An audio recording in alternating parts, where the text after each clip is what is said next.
في قلعتك انت تدمانا وقتين تاور بارود وحتين انت مر على ريك وقسين وقتين ابايك هم القضاء والدفين ابايك وقتين من سميتك بهررا يا ما دوب انقرار يا كررا محمد ما ترهان كفلا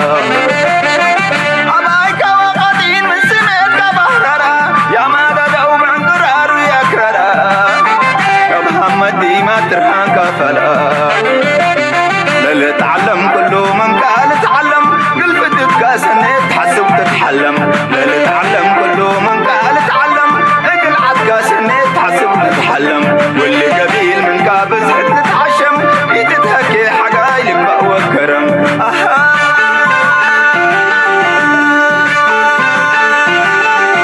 عباعته بروحته وبلهبته كافي وحبن تسحب تصور ودك الجلاب عباير تريا اسات حفن لكم سلماي ستيا ابايكا وبعلق بلا الدليا تسحب تصور ودك الجلاب عباير تريا اسات حفن لكم سلماي ستيا ابايكا وبعلق بلا الدليا تاريخنا حروتي كون وقرر لا امورودي مقطنهم كم مثل بادر من الحلم وزي ما حلمهم يتفسر شنو بحفن اللي تقلوم بأسر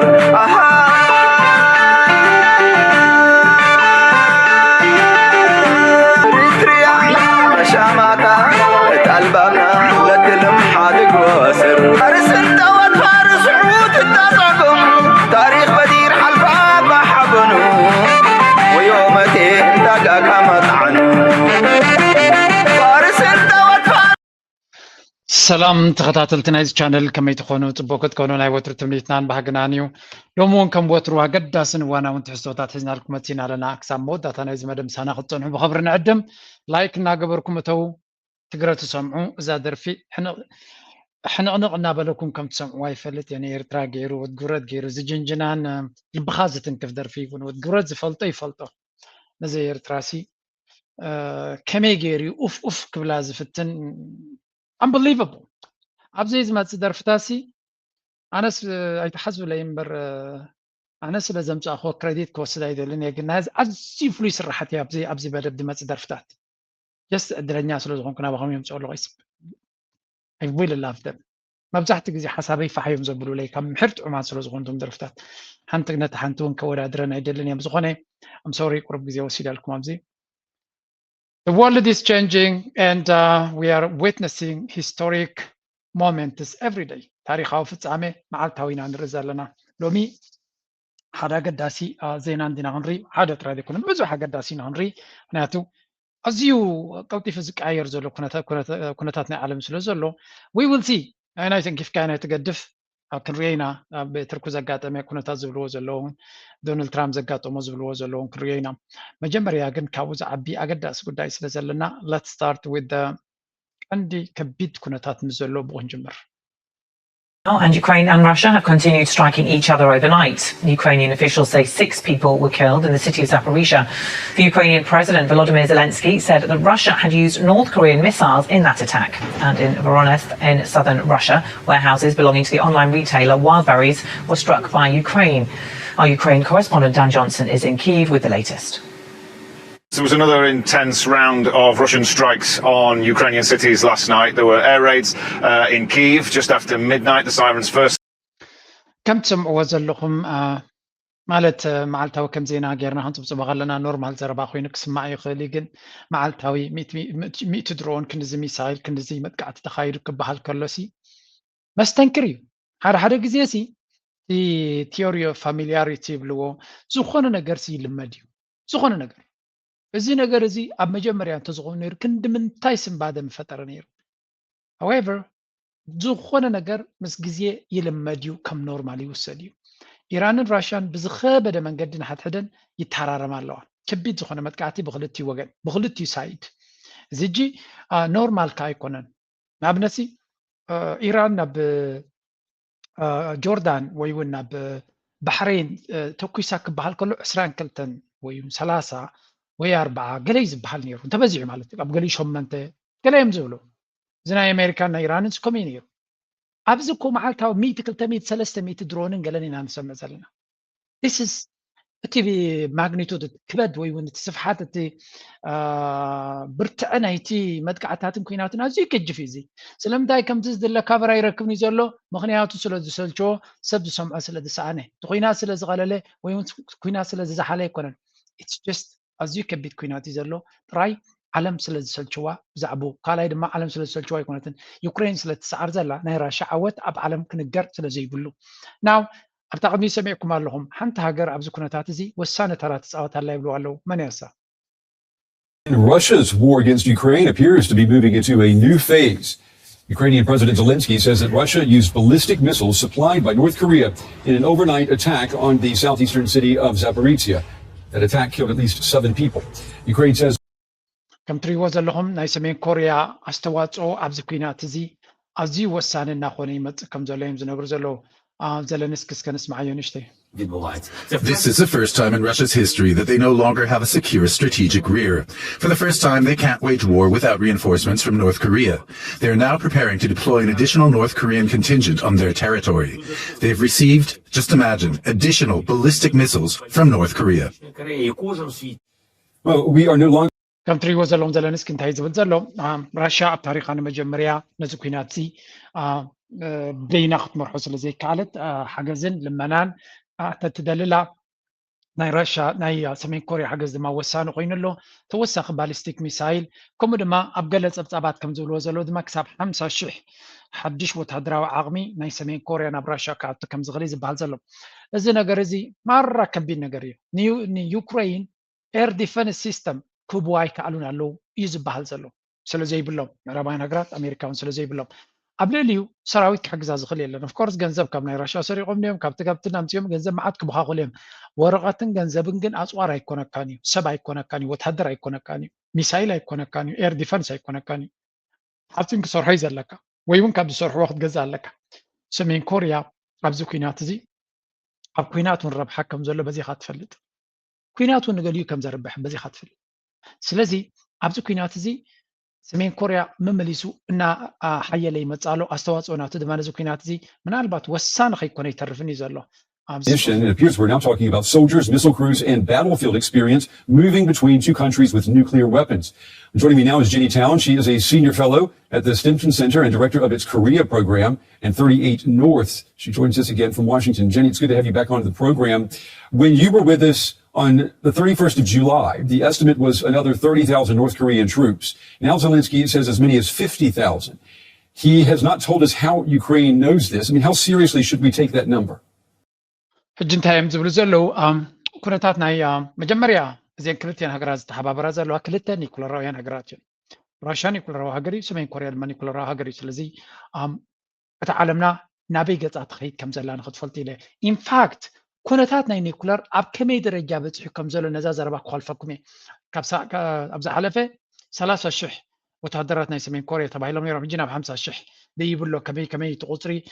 ከመይ ዝምትሕባር ዝኸይ ዘሎ ናበይ ክወስዶ ይኽእል ነዚ ኩናት እዮም ዝብሉና ዘሎም ነዛ ኣብዚኣ ተጠቕብሎ ነቲ መልሲ ሰማዕና ኣሜሪካ ትገብሮ ዘላ ስሙ እቲ ኩነታት ኣሜሪካ ይርዳእ ስለ ዘሎ ናበይ ንኸይድ ከም ዘለና ምናልባት እዚኣ ምልክት ትኾነና Preparing for the end of the world. At least that is what their actions suggest. The US Navy is buying new aircraft, a secretive plane meant for nuclear war. That is why it is called the Doomsday Plane. The US Navy plans to acquire 31 brand new E-130J Phoenix II aircraft, a machine designed for one purpose, to survive a nuclear attack, and then order a counter-nuclear strike. The E-130J is not a bomber. It can't drop a nuclear payload by itself. Rather, ሕጂ እዛ ነፋሪት ብድሕሪያ ዘላ እንድሕሪኹማ እንታይ ትበሃል እዚኣ ኣብቲ ግዜ ኣርማጌዶን ወይ ከዓ ዱምስደይ ጥፍኣት ናይ ዓለም ከጋጥመሉ ዝኽእል መወዳእታ ዓለም ከጋጥመሉ ዝኽእል ብናቶም ብፍላይ ድማ ብኒኩለራዊ ኩናት ድመፅእ እዛ ነፋሪት እዚኣ ፕሬዚደንት ናይ ኣሜሪካን እቶም ኣገደስቲ ዝበሃሉን ኣባዓት እዮም ወላ እውን ኒኩለራዊ መጥቃዕቲ እንተተኻይዱ ካብኡ ክድሕን ትኽእል እያ ይብሉ ኣለዉ ኩሉ ሰብ ጠፍዩ እሶም ክድሕኑ እዮም ዝሓስቡ ዘለዉ ኣይሰልጦምን እንድዩ كسلطة ما يكونن بحفش عقل أتحسابهم ريوة إذا أنا فريت زيا أبجزي حماق أبتزخف أجزي كتقوم لا يلوم سسرحة نيرة سلزي تأغلم 30 حدا كم زن نفرتي إي 230 جي فونيكس 2 زبحلا أوردر جيروم الله إذا نفرت زي المستيراويانيم نوقع يكون زتقوملن نمهدميهم زتقوملن سلزي نكهادمو زخوانه نيكولر تتكسم እቶም ዘድልዩ ሰባት በዚያ ገይሮም ንክድሕኑ ዝገብርዎ ዘለዉ እዩ ኣነ ንስኹም ከንታይ ክንገብር ኣምላኽ ኣለና ኣነ ንስኹም ያቶም ነዘን ሓፃውን ነፈርትን እዮም ገይሮም ንዓለም ከጥፍዋ ዝደልዩ ዘሎ ነቶም ከምዚአን ነፈርቲ ዘይብልና ወይ እውን ኣብ ትሕቲ መሬት ዝኾነ ሚሳይል ክመፅኡ ዘይክእል ኢሎም ዘይኳዓቱልና ኣምላኽ ኣለና ጥራይ ኢኻ ትብሉ ምክንያቱ ሰብ ብዘይወዓሎ ብዘይሓደሮ እንዲዮም ኣብ ሽግር ክእትዎ ዝደልዩ ዘለዉ ንዓኻትኩም ኣይሰልጠኩም ንኸውን ኢና ንብል እንተ ነቲ ዝበዝሐ ሰብ ግን እንታይ ኢና ንብል ኣምላኽ ኣለና ቲያትር ኣይክበልኩም ዝኽእል ምክንያቱ ካልእ ዝኾነ ይኹን ክብሎ ዝኽእል የለን እንታይ ዘርእየካ ኣሜሪካ ሰሜን ኮርያ ትተፋነን ኣላ ንነዊሕ እዋን ብመንገዲ ደቡብ ኮርያ ምስ ቻይና ትተፋነን ኣላ ምስ ራሽያ ትተፋነን ኣላ ምስ ኢራን ኣዞ ትተፋነን ኣላ ዘይኮነስ ኣብ ከቢድ ኩናታት እያ ኣላ ስለዚ ነዚኦም ኩሎም ኩናት ኣሜሪካ ብሓይላ ብኩናት ጠጠው ከተብሎም ኣይትኽእልን እያ ንፁር ነገር እዚ ርዱእ ነገር እዚ ስለዚ እንታይ ክትገብር ትኽእል ኢና ንብል maybe they are going to use something else በማለት ኒኩለር እዮም ክጥቀሙ ዝኽእሉ እዚ ኩናት እዚ ናብ ሰላም ተመሊሱ ብሰላም መንገዲ እንተደይ ተፈቲሑ ናብ ኒኩለራዊ ኩናት እዮም ክኸዱ ዝኽእሉ ካልእ ወላ ሓንቲ ኣማራፂ ኣይረኣየንን ያነ ወላ ዓለም እውን ኣይረኣዮም ሕጂ መኻዚኖም ከም ብሓድሽ ኣፅዋር መልዮም ገለመለ ገይሮም ንራሽያ ክስዕሩ ንኢራን ክስዕሩ ንቻይና ክስዕሩ ንሰሜን ኮርያ ክስዕሩ ዝከኣል ኣይመስለኒ እቲ ቁጠባ ኣይፍቅደኒ ወላ እቲ ኩነታት ናይ ዓለምና እውን ኣይፍቅደኒ ወላ ግዜ እውን የለን ስለዚ ተዝበለፀት ብሰላማዊ መንገዲ መንገዶም ቀይሮም ስዕረቶም ተቐቢሎም እንተወፂኦም ኣዝዩ ፅቡቕ እዚ እንተኾነ ነዚ ከምዚ ዓይነት ኣካይዳ ምቕባል ዘይክእል እሌት ናይ ኣሜሪካ ስለ ዘሎ እዚ ንሪኦ ዘለና ሓደ ካብቲ ከሰንብት ዝኽእል ኩነታት እዩ ግን ከሰንብተኩም ኣይደልን እየ ምፍላጡ ግን ኣገዳሲ እዩ ዲስ ኣር ኢምፖርታንት ኢንፎርሜሽን እዚ ኣገዳሲ ሓበሬታ እዩ ወላ የሰንብትካ ወላ ሕማቕ ይሰማዕካ ኣይ ቲንክ ዩ ሃቭ ደ ራይት ቱ ኖ መሰል ኣለካ መሰል ኣለኪ መሰል ኣለና ክንፈልጦ እንተወሓደ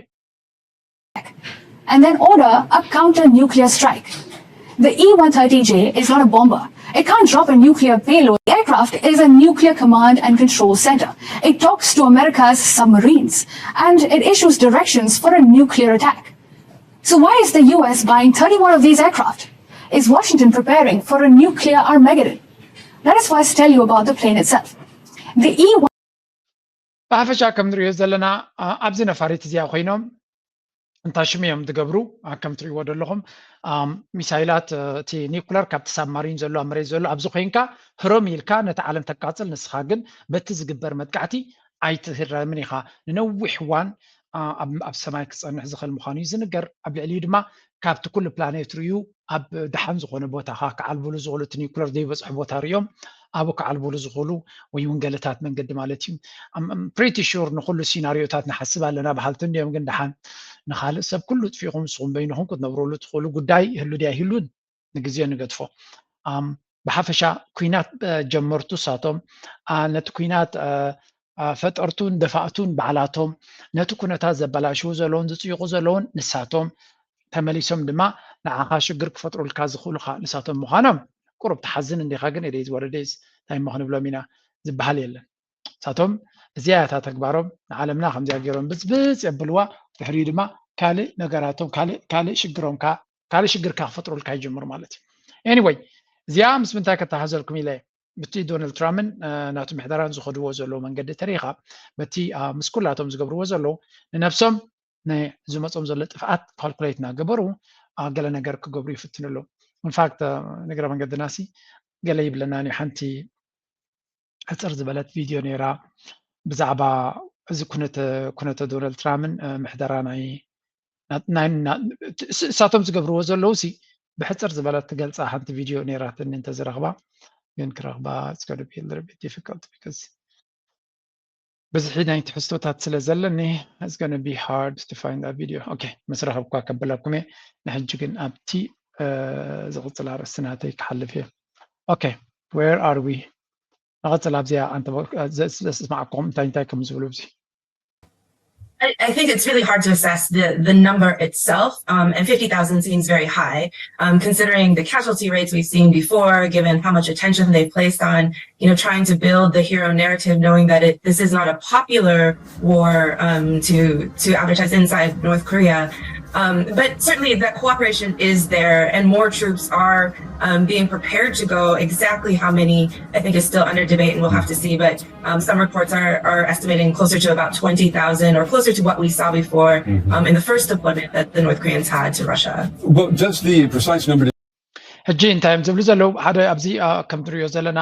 ሰሜን ኮርያ ነዚ ኩናት እዚ ንምንታይ ይመርፅዎ ኣለዉ ስለምንታይ ሰሜን ኮርያ ንራሻ ይድግፍ ኣሎ ኢሉ ዝሓትት ኦፍኮርስ ሰሜን ኮርያ ብብዙሕ መንገዲ ሓደ እዚ ኩናት እዚ ሽሻይ ኣምፅኡ ኢሎም ዘሎ ካብ ኩናት ዝረብሕ ከሎ ዶ ክትብሉ ትኽእሉ እዋ ተዳሊኻ እንተፀኒሕካ ንኩናት ዝኸውን ጥረ ነገር ተለካ ቢዝነስካ ሽዑ ክዓቢ ይኽእል እዩ ኣሜሪካ መዋዕላ ብኩናት እንድያ ትነብር ዘላ እቲ ዝዓብዪ ሓደ ካብቲ ኣገዳሲ ኤክስፖርት ናታ ብረትን ኣፅዋርን እንድዩ ስለዚ ሰሜን ኮርያ ዝኣክል ወታደራዊ ምድላዋት ስለ ዝነበራ ኣጋጣሚ ኮይኑ ድማ መኻዚኖታታን ኩሉ ነገራታን ናብ ኣፅዋር ዘተኮረ ስለ ዝነበረ ራሽያ ድማ ኣብዚ ዝኣተወቶ ሽግር ንበይና ክትወፆ ከቢድ ስለ ዝኾነ ናይ ግድን ክትገዝእ ዝሸጠላ ግን ዘየለ ኩነታት ስለ ዝኾነ ናብነ ቻይና ክሸጠሎም ኣይትኽእልን ራሽያ ምክንያቱ ቻይና ኣብቲ ኩናት መንጎኛ ናይትን ክኸውን ኣይደልን እየ ብምባል ኣፅዋር ኣይትሸይጥን እያ ዘላ ስለዚ ራሽያ ተሕግዞም ዝኽእል ዝነበረ መጀመርያ ኢራን እዩ ነይሩ ድሕሪኡ ድማ ሰሜን ኮርያ እዩ ሰሜን ኮርያ ግን ኣብ ኩናት ስለዘየለ ነታ ኣፅዋር ብምሻጥ ነቲ ቁጠባ ናይ ሃገሩ ዳርጋ መብዛሕትኡ ሚድያ ናይ ኣሜሪካ ብዛዕባ ይዛረብ ዘሎ ቁጠባ ናይ ሰሜን ኮርያ ናይ ብሓቂ ርእይዎ ዘይፈልጥ ፕሮግረስን ምዕባለን የርኢ ኣሎ እቲ ምክንያት ድማ ይብልዎ ኣለዉ እዚ ኩናት ናይ ራሽያ ከም ፀጋ ኮይኑ መፅዎም ከም ዘሎ እዮም ዝነግሩ ዘለዉ እዚ ናይ ሰሜን ኮርያ ኣበርክቶ ድማ ነዚ ዝግበር ዘሎ ኩናት ኣዝዩ ወሳኒ እዮም ዝብልዎ ዘሎ ምክንያቱ ራሽያ ብዙሕ ዝድግፋ ስለ ዘየላ ኣብዚ ጉዳይ እዚ ዳትስ ዋይ ድማ ኣሜሪካ ብብዙሕ መንገዲ ትጠማምቶ ዘላ ኩሉ እናተኸላለፋ ኸይ ስለ ዘሎ እስከዚያ ሕፅር ዝበለት ኮሜዲ ከስማዓኩም ምናልባት ንእሽተይ እውን ክምስ ከተብለኩም ትኽእል እያ ንዓይ እኳ ካርካር ኣቢላ ተሰቓኒ Hot ones like Melania are the ones that Steve Miller is gonna... Real ones? From space? From space? Thomas Hayes. From space! Greetings, alien life forms. Wait a minute, I thought you're the aliens. Right, but from our perspective, you're the alien. What is this, some kind of cognitive test? I mean... Let's continue. Who is the leader of this planet? The leader of the universe, Donald J. Trump. Why does he get to be leader? I represent more than 1 billion Earthlings. Well, so do I. Why should you be leader? You can't even squash a cockroach, and you want to deal with aliens? Don't you start with fight. I love it. ምስ ኤልየንስ ካብ ካልእ ዓለም ንዝመፁ እንዲዮም ዝዛረቡ ዘለዉ ዝብለና ዘሎ ሕጂ መን እዩ ኣመሓዳር ናይዚ ዓለም ምስ በልዎም ዶናልድ ጄ ትራምፕ ኢዝ ደ ሊደር ኦፍ ደ ዩኒቨርስ ኢሉ ናይ ቻይና ድማ ስለምንታይ እሱ ጥራይ ዝኾነ ኣነ ከደይከውን ኢሉ ናይ ህንድኻ ኣነስ ብዙሕ ህዝቢ እንደ ዝመርሕ ዘለኹ ኣነ ከደይከውን ኢሉ ስክደፍስክሳኻ ኢሉስ ፑቲን ካብ ፋይት ሕጂ እታ ዘረባ ትመፅእ ሰላምን ኩናት እንታይ ትርጉም ከም ዘለዎ ስሙ Earthlings, pull yourselves together. We come in peace. As a gesture of intergalactic goodwill, we carry a special gift. A formula for everlasting peace. The end to all wars. I don't like it. Agreed. Can't stop, won't stop. What kind of radical idiot would promise no more wars? Can you guys bomb Iran? Let's put a Trump resort in your galaxy. Kill the roaches. Can't stop, won't stop. Europe will reply to intergalactic messages in September. In your galaxy. Kill the ከም ትሪእዎም ዘለኹም እቶም ካብ ካልእ ኤልየንስ መፂኦምስ ሰላም ክንገብር ብዛዕባ ሰላም ፅቡቅ ሓሳብ ሒዝናልኩም መፂና ኣለና ምስ በልዎም ብዘይ ኩናት ዳኸመይ ጌርና ክንነብር ይብል ነተንያሁ ይጅምረሎም ኩሎም ስለዚ ብዘይ ኩናት ክነብሩ ኣይክእሉን እዮም ኤሮጳ ግን ኣጋጣሚ ኣብታ ኣኼባ ኣይተሳተፉን ምክንያቱ ዕረፍቲ ክሳብ ወርሒ 9 ከይዶም ስለ ዝነበሩ ኣይተሳተፉን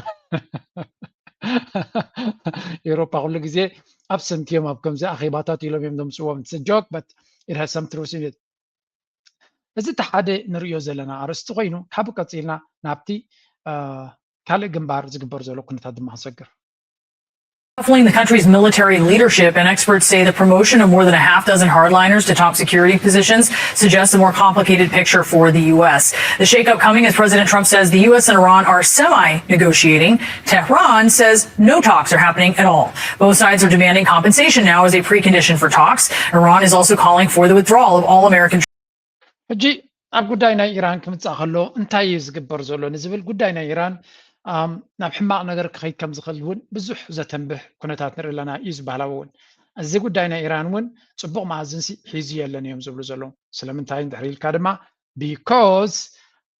ኢራን ነቲ ኩነታት የንብብዎ ስለ ዘለዉ ዶናልድ ትራምፕ ድማ ኣብ ሽግር ኣትዩ ከም ዘሎ ስለ ዝፈልጥዎ ዕድል ክብዎ ኣይደልዩን እዮም ዘለዉ ዶናልድ ትራምፕ ድማ ስዕረቱ ክቕበል ኣይደልን ባይ ዘ ወይ ለሚ ተሊ ካብዛ ናይ ኢራን ሓንቲ ኣብቲ ኩናት ናይ ራሽያ ሓንቲ ነጥቢ ገዲፈልኩም ኣለኹ እዚኣ መስምዕዎ your defence industrial base to spin up. A good example of that is Ukraine is using over 10 million drones every year now. It's using hundreds of millions around the bullets and also እንታይ ይብላ ኣሎ እዚኣ ዘረባ ጥራይ ክነግረኩም ዩክሬን ኣብዚ ሕጂ ዘሎ ደረጃ ልዕሊ 10 ሚልዮን ድሮናት ንዓመት ትጥቀማላ ኣብዚ ኩናት እዚ ልዕሊ 10 ሚልዮን ድሮናት ንዓመት ትጥቀማላ እዚ ኣብዚ ሕጂ ዘሎ ደረጃ እዩ ኣብዚ መጽእ ዘሎ ኩናት ተቐፂሉ ሜይቢ ልዕሊ ይክኸውን ስለምንታይ ዩክሬን ብዙሕ ክሳራታት የጋጥማ ስለ ዘሎ ነቲ ጎደሎ ናይ ሰብን ካልእን ብድሮናትን ቴክኖሎጂን ክትከያ ትፍትን ዘላ ከዋፅኦም ለይዋፅኦም ካልኣርስቲ 10 ሚልዮን ድሮናት ንዓመት ኦልሞስት ከባቢ 1 ሚልዮን ወርሕ ማለት እዩ እጂ እዚ ነገር እዚ ክትሪኦ ከላ ክሳዕ ክንደይ ከቢድ ምዃኑ ምንታይ ኣብ ድሮን ዘተኮረ ኩናት ይግበር ከም ዘሎ ስለዚ እንታይ ክብለኩም ኢለ ኣብዚ ቴክኖሎጂ እዚ ቅድሚት ደይ መምፃእ ወይ ኣብዚ ቴክኖሎጂ እዚ ዝኣክል ኢንቨስትመንት ዘይምግባር ብዘይ ቃል ዓለም ኣበይ ኩርናዕ ናይ ዓለም ኣለኻ ከቢድ ሓደጋ ኣብ ቅድሚኻ ኣሎ ኣነ ከጋንኖ ይደልኒ እዚ ካብዚ ናተይ ዝፍለ ሓሳብ ተለኩም ክሰምዓኩም ደልየ ኣብ ራሽያን ዩክሬንን ዘሎ ኩነታት ኣብ ኣፍሪቃ ቀልጢፉ ክመፅእ ይብለኩም ኣለኹም ግን ኣብ ድሮናት ዝኣክል ኢንቨስትመንትን ዝኣክል ስራሕን ኢንዱስትሪን ክትሃንፅ ዘይምኽኣል 5 ዓመት ካብ ብሕጂ it's going to be a suicidal mistake ነፍሰ ቅተታዊ ጌጋ እዩ ምክንያቱ እቲ እስለ ድሮናት ዝግበር ዘሎ ኩናት ተሪኻዮ ብፍላይ ኣብ ናይ ኣፍሪቃ ኩነታት ሰራዊት ክንቀሳቀስ ከሎ ብመኪና እዩ ዝንቀሳቀስ ተዲኻኒ ብፍሉይ ነፈርትን ገለ ናይ ኩነት ቀሳቀስ ብዙ ግዜ ብመኻይን እዩ ዝንቀሳቀስ ብምንታይ ብፅርግያ እዩ ዝንቀሳቀስ ለይቲ ዲ ቀትሪ ብመኻይን እዩ ዝንቀሳቀስ እዚ ማለት ድሮናት ክንድምንታይ ሓደገኛታት ክኾኑ ከም ዝኽእሉ ብብዝሒ ድሮናት ኣብ ኩናት እንታይ ዓይነት ተራ ክፈጥሩ ከም ዝኽእሉ እዚ ሮቦታት ደይመፅኦም ማለት እዩ ብሓፈሻ ኣብዚ ነገራት እዚ እንተኾነ ሰላም ኢና ንደሊ እንተዘይኮነ ግን ኣብ ድሮንን ኣብ ቴክኖሎጂን ኢንቨስት ዘይምግባር ኣብ ዝመፅእ ዘሎ ዓመታት ኣዝዩ ወሳኒ ይኸውን እቲ ድሮናት ድማ ናይ ግድን ኣሜሪካ ስለ ዝኾንካ ላዕሊ ትመፅእ ማለት ኣይኮነን ሕቱ ክትከውን ትኽእል ኢኻ and you could be the most powerful organization ሕቱ እውን ክትከውን ትኽእል ኢኻ ኣዝዩ ሓያል ክትከውን ትኽእል ኢኻ እዚ ድማ እቲ ናይ 20 ክፍለ ዘበን ኩናትን ናይ 21 ዘበን ክፍለ ኩናትን ዓብ ፍልልይ ዝገብረሉ ዘሎ ዝበሃል ዘሎ እዩ so ኣብ ቴክኖሎጂ ኢንቨስት ምግባር ብዘይ ቃል ዓለም እቲ ኣዝዩ ወሳንን ኣገዳስን ኩነታት እዩ ብሓፈሻ ኢራን ናይ ሰላም መንገዲ ገዲፋ ናብ ኩናት ገፃ ከቢድ ውሳነታት ትገብር ኣላ እዮም ዝብሉ ዘሎ who can blame them መን ተጋጊኹም ክብሎም ይኽእል because at the end of the day ኢራን ብናታ ምትዕፃፍ ጥራይ a new security team and if you were hoping that the new team would bring moderation, compromise and a little bit of diplomacy, well, Tehran has other plans because after losing an entire generation of its top security commanders in the war with the United States and Israel, Iran is rebuilding its leadership. But it is not rebuilding it with peacemakers, it is rebuilding it with hardliners. In February, when the war started, እጂ ሓደ ካብቲ ዝብልዎ ዘለዉ ኢራን ትገብሮ ዘላ መራሕትናታ ሙሉእ ብምሉእ ንትትክእ ከም ዘላ ነቲ ኣብ ኩናት ኣጋጢሙ ዝነበረ ብዘይ ወቅዓዊ ሽመት ግን ነቲ ስልጣን ዝሰርሑ ዝነበሩ ብወቅዓዊ መንገዲ ኣዝዮም ኣኽረርቲ ዝኾኑ ድማ ነቲ ኩነታት ናይ ኣሜሪካ ክድርዓም ኣለዋ ኣሜሪካ ዝብሉ ናብ ስልጣን ይመፁን ይደላድሉ ከም ዘለውን ብዓቢ ደረጃ ይዝረብ ዘሎ እዚ ድማ ሓደ ካብቲ ኣዛረባ ርእስቲ ኣብዚ እዋን እዚ ዘሎ እዩ ምክንያቱ ኢራናውያን regime change ኢሉ ኣሜሪካን እስራኤልን ጀሚሮም ብትክክል የስ regime change ኣጋጢሙ ኣሎ ስርዓት ተቐይሩ ኣሎ እንታይ ዓይነት ስርዓት እዩ ትሕቶ እምበር ስርዓት ብርግፅ ተቐይሩ ኣሎ እንትኾነ እቲ ተቐይሩ ዘሎ ስርዓት እሳቶም ዝደልይዎ ዓይነት ስርዓት ዘይኮነ completely ካብ ናቶም ድሌታት ወፃኢ ዝኾነ ስርዓት እዩ ተቐይሩ ዘሎ ስለዚ at the end of the day they wanted a regime change and they got a regime change ኣሜሪካን እስራኤልን regime change ደልዮም ንሳቶም ዘይደልይዎ ደኣ ኮይኑ እምበር ስርዓት ተቐይሩሎ ንዓታቶም ከጥፍእ ዝደሊ ግን ስርዓት ተቐይሩሎ እዮም ዝብሉ ዘሎ this is going to be ናይ ብሓቂ ኣገዳሲ ኩነታት እዩ ክኸውን ናው እስከ ገለ ካብቶም ናይ ኣሜሪካ ጀነራላት ዝብልዎ ዘለዉ ንስማዕ leadership tell you the Supreme Leader has purportedly named an IRGC veteran as National Security Chief and then elevated these 6 hardliners to top security positions? It further complicates the entire situation and makes any kind of a reasonable solution to continue to be eluded by both sides. The Iranians know that they have the upper hand in terms of the bargaining position. It is my opinion this is going to harden their demands. And of course, we have our own president who is backtracking and now saying that he expects compensation. It is probably true that there are some limited negotiations. ብሓፈሻ ከም ትሪእዎ ዘለኹም ኢራን ላዕለዋይ ኢድ ሒዛ ከም ዘላ መንግስቲ ናይ ኣሜሪካን ዶናልድ ትራምፕን ድማ ወላ ሓንቲ ጭቡጥ ዝኾነ ስትራቴጂ ሒዙ ንኢራናውያን እንተስ ብዘረባ እንተስ ብሓይሊ ክቕይሮም ከም ዘይክእል እዩ ዝረአ ዘሎ እቲ ፕሬዚደንት ናትና መዓልታዊ መንገዲ ዝቕይርን መዓልታዊ ህውተታን ዘይከውን መንገድታት ዝመርፅ ዘሎ መራሒ ስለ ዝኾነ ኣብዚ እዋን እዚ ክግበር ዝኽእል ኣማራፂታት ብዙሕ ከም ዘይኮነ እዮም ዝነግሩ ዘለዉ ለት ስታርት ዊዝ ዲስ ዋን Tehran as part of mediation efforts to end the conflict between the US and Iran. Mohsen Naqvi has held talks with Iranian President Masoud Pezeshkian and Foreign Minister Abbas Araghchi. His visit comes amid signs that Tehran and Washington may be moving closer to an agreement. Earlier, Qatar said that talks between Iran and Oman on shipping in the Straits are at an advanced stage. It says it's looking forward to positive news regarding the reopening of the Strait. ከም ትሪእዎ ዘለኹም ብቀጠር በሎ ብፓኪስታን በሎ ብኩዌት ብካልኦት ሃገራት በሎ ብዙሕ ዲፕሎማስያዊ መንገዲ ይፍተን ኣሎ እዩ ብዑማን በሎ ነቲ ኩነታት ናብ ድቡር ዲፕሎማሲ ንምምላስ ብዙሕ ፃዕርታት ይካየድ ኣሎ እዩ እቲ ዝግበር ዘሎ ፃዕርታት ግን ብናይ ኣሜሪካ ብናይ ኢራን ድሌታትን ትእዛዛትን ዝኸይድ እምበር ናይ ኣሜሪካ ዕንደራን ካልእ ስግንጢርን ኣብኡ ኣትዩ ለውጢ ክገብር ዝኽእል ከም ዘይኮነ እዩ ዝንገር ዘሎ ብዙሓት ሃገራት ይፍትኑ ኣለዉ ምክንያቱ እቲ ኣልተርናቲቭ እንድሕር እዚ ዲፕሎማሲ ዘይሰሊጡ ናብ ከቢድ ኩናት ምስጋር ክመፅእ ስለ ዝኾነ and nobody wants that especially ሃገራት ኸሊጅ ነቲ ዝመፅእ ዘሎ ኩናት ይደልይዎ የለውን ስለዚ ብዝኾነ ይኹን መንገዲ ሓደ መዋፅኦ ክረኽቡ ክኽእልሎም ኣደ ለንቀነ ሓንቲ ዜና ተሓቢኣ ዝነበረት ሕጂ ብብዝሒ ንሰምዓ ዘለና ክርእየኩም እየ ኣብ ቱርኪ ናይ ኔቶ ዋዕላ ከሎ ዶናልድ ትራምፕ ከይዱ ነይሩ ገለ ነገር ኣጋጢሙ ነይሩ ሕጂ ወፂኡለት ሓበሬታ threat was, but certainly they thought it was credible enough to take these extraordinary steps. In reality, I think it may have been the smart move to do based on what information they had. But as Caitlin mentioned a moment ago, it's the decoy thing that bothers me a little bit. There is what's called a duty to warn. You can't use civilians as decoys without letting them know. So there may have been additional options, whether it was delaying the departure of the Air Force One that the president was not on and letting people know what the issue was. But certainly there were steps that ዶናልድ ትራምፕ ኣብ ቱርኪ ኣብ ኣንካራ ናይ ኔቶ ዋዕላ ተሳቲፉላ ኣብ ዝነበረ ንእሽተይ ሪፖርት ሂብና ነርና ኢና በታ ናይ ቀጠር ዝሃብዎ ነፋሪት እንዲ ዝጓዓዝ ነይሩ ገለ ፀገም ስለ ዘጋጠመ ካብ ሎንዶን ካለ ነፋሪት ቀይሩ እዩ ናብ ቱርኪ ከይዱ ገለ ኢሎምና ምክንያቱ ዝኾነ ናይ ሴኪሪቲ ዲቴይል ስለ ዝጎደለ ኢሎም እንትኾነ ኣብ ቱርኪ ዝኾነ ሓደጋ ኢራን ክውልዕዎ ከም ዝኽእሉ ዝገልፅ ሓበሬታ ስለ ዝረኸበ ብህፁፅ ሃዲሙ እዩ ናብ ዓዲ እንግሊዝ ተመሊሱ ተባሂሉ ስለዚ ኢራናውያን ብባሊስቲክ ሚሳይል ገይሮም ድዮም ብገለ ክውልዕዎ ስለ ዝሓሰቡ ነፍሰይ ኣውፅእኒ ኢሉ ዶናልድ ትራምፕ ሃዲሙ ከም ዝኸደ እዩ ዝንገር ዘሎ እዚ ማለት ድማ ዶናልድ ትራምፕ ናልባት ዜና ሕጂ ዝመላለስ ዘሎ እውን ዕላማ ክህልዎ ክእል እዩ ንዶናልድ ትራምፕ ውልቃዊ ስግኣትን ፀገምን ብምፍጣር ናብቲ ኩናት ንምምላሱ ዝግበር ዘሎ ፈተና ክኸውን ይኽእል እዩ ሓደ ካልኣይ ምክንያቱ ኩሉ ግዜ እሱ ናይ individual ብዛዕባ ነፍሱ ብዛዕባ ኢጎ ናቱ ጥራይ ዝሓስብን ብዛዕባ ዝጭነቕን ሰብ ስለ ዝኾነ በዚያ ፀወታ እዚያ ተጠቂሞም ናብቲ ኩናት ክመልስሉ ዝኽእሉ መንገዲ እንተሎ they will try something ሕጂ እንታይ እዮም ዝብሉ ዘለዉ ኣብዚ እቲ ኩነታት ብትኽክል ዶናልድ ትራምፕ ክሳዕ ክንዱ ስግኣት ተፈጢሩሉ ወይ እውን ገለ ክንብል ኣይንኽእልና ግን እቲ ፈተና ስለ ዝነበረ ክሃድሙ ምግዳዶም ካልዩ ዶናልድ ትራምፕ ግን ካብ ኢራን ኣመና ተዳሂሉ ከም ዘሎ ጎልፍ ክፃወት ከሎ ዝገብሮ ዘሎ ዝበልዎ ስምዑ እዚያሲ እዚ ሰብኣይ እዚ ቀሲኑ ይድቅስ ከም ዘየለ ብኢራን ኢሎሞ ኣብ ኣሜሪካ ዘጋጥም ዘሎ የከረየኩም እጂ That's how we opened the war. So, given the fact that their whole approach has been horizontal escalation, okay, you do that to us, we're going to do that to you. You have put that on the table. And that's what we talk about. I mean, this is a very specific kind of example of blowback, but that's what we talk about in terms of the way we conduct war. It's all well and good when we're doing it to someone else or our Israeli counterparts are doing it to someone else. But that opens up Pandora's box that can now be done to you. That is now on the table. So there was an extraordinary image yesterday that came out. He was playing golf at Bedminster. We can put this up on the screen. Next to a short-range air defense system that was deployed there on the grounds. እዚ ትሪእዎ ዘለኹም ሓደ ካብቲ ዶናልድ ትራምፕ ካብ ርሑቕ ዝተሳእለ እዩ دونالد ترامب ጎልፍ ይፃወት ኣሎ ትሪእዎ ኣለኹም ጎልፍ ናይ ጎልፍ ከም ዘለዎ ትፈልጢኹም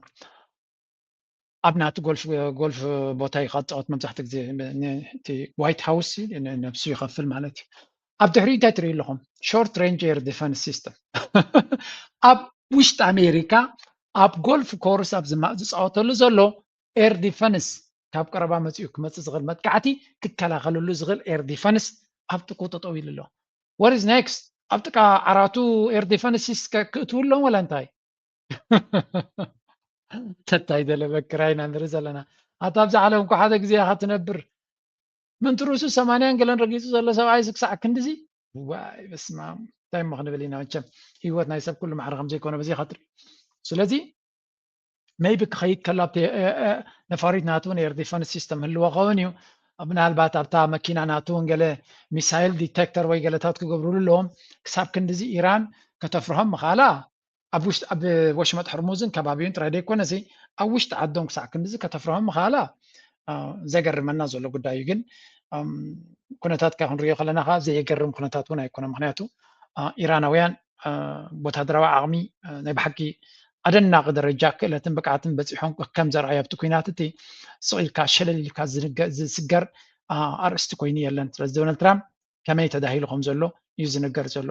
እሱ ጥራይ ግን ኣይኮነ ወላ ኣብቲ ዲፕሎማሲ ዓውዲ ዘጋጥሞ ዘሎ እውን ስምዖ Right now, they're impossible for the US to accept. So you're saying the US is going to rearm, restock, and then try again to militarily achieve their objectives? እንታይ እዩ ፕሮፌሰር ፔፕ ሕጂ ከምሰማይና ትሕቶ ዝብሎ ዘሎ ኢራናውያን ዘቕርብዎ ዘለዉ ቅድመ ኩነት ወይ እውን ሕቶታት ኣብቲ ጣውላ ኣብ ዝመፅሉ ወይ ኣብቲ ዲፕሎማሲ ኢራን ተቕርቦ ዘላ ሕቶታት ኣሜሪካ ክትቅበሎ ይትኽእልኒ ዶናልድ ትራምፕ ክቕበሎ ይክእልኒ ምክንያቱ ፈፂሙ ከቢድ ዝኾነ ስዕረት ስለ ዘጋጥሞ ስለዚ እንታይ ይገብር እዩ ግዜ ወሲዱ ኣፅዋር ወሲዱ ገለ ነገር ገለገለ ዕዳጋታት ኣተሃዳድዩ ከም ብሓድሽ ናብ መጥቃዕቲ ናብ ኩናት ክምለስ ከም ዝኽእል እምበር ዘላቂ መፍትሒ ናይ ሰላም ከናዲ ከም ዝኽእል ዶናልድ ትራምፕ ኣይረኣየናን እዮም ዝብሉ ዘለዉ so that is something already ati ziblo zalo hiji sum'wa comedy khatbil dal khayli hatollo I'm saying that President Trump is in the spiral phase of the escalation trap. I think it's more likely than not that he will escalate, but it's not certain. But here is his choice. His choice is not an MOU. There's no third choice here. Either he accepts Iran's position as the rising hegemonic power with all of that means, and I'm showing you all of what that means, including nuclear weapons. He's going to have to accept that. Or not having nuclear weapons. Oh, for sure. Yeah, he can't stop that. What could it's up to Iran. Now, I'm not telling you Iran will surely develop nuclear weapons, Mario, but there's no power by the United States to compel Iran not to go nuclear. ሕጂ እንታይ ዝብል ዘሎ ዶናልድ ትራምፕ ሰላም ምስ ኢራን ክቕበል ተኮይኑ እቲ ዘለዎ ኩነታት ጥራይካ ክትርዳእ ዘለካ እዩ ዝብል ዘሎ ኢራን ዓባይ ሜጀር ፓወር ዓባይ ሓይሊ ከም ትኸውን ክቕበል ክኽእል ኣለዎ እዚ ማለት ድማ ብዙሕ ነገር ክትውስን ትኽእል እገዳ ከተውርድ ትኽእል ነቲ ከባቢ ዶሚኔት ክትገብር ትኽእል ወይ ክሳብ ኒኩለር ናታ ማዕቢላ ምስቶም ዓበይቲ ሃገራት ክትመጣጠር ትኽእል ክትከውን ትኽእል እያ ነዚ ንኢራን ኣሜሪካ ደው ተብለሉ መንገዲ የለን ስዕረት ክበሃል ከሎ ናይ ኣሜሪካ ተራ ስዕረት ኣይኮነን ዓብ ስዕረት ይክኸውን ኢሉ ንኢራን ብዝኾነ ይኹን መንገዲ ጠጠው ከብሎ ወላ ኣይክእሉን እዮም ወላ ኢራን ክንገብር ኣይንደሊና እንተኢሎም ፋይን ግን ክንገብር እንደሊና እንተኢልካ ብምንታይ ጠጠው ከተብሎም ትኽእል ስለምንታይ ኩሉ እቲ ዘለካ ሌቨሬጅ ወይ እውን እቲ ካርድታት ሙሉእ ተረክቦ ስለ ዘለካ ካብዚ ወፃኢ ንስኻ ዘለካ ወረቐት የለን ወይ ካርድ የለን ስለዚ እንታይ ዝብል ዘሎ እቲ ኢራን ፈጢራቶ ዘላ ኩነታት ንዶናልድ ትራምፕን ምሕደራናቱን ዝርግርግ ይእትዩሎ ዘሎ ጥራይ ደይኮነ ኣማራፂ እውን ኣይገደፈትሎምን ኣላ ኣማራፂ ዝበሃል ኣይገደፈትሎም ኣላ so this is going to be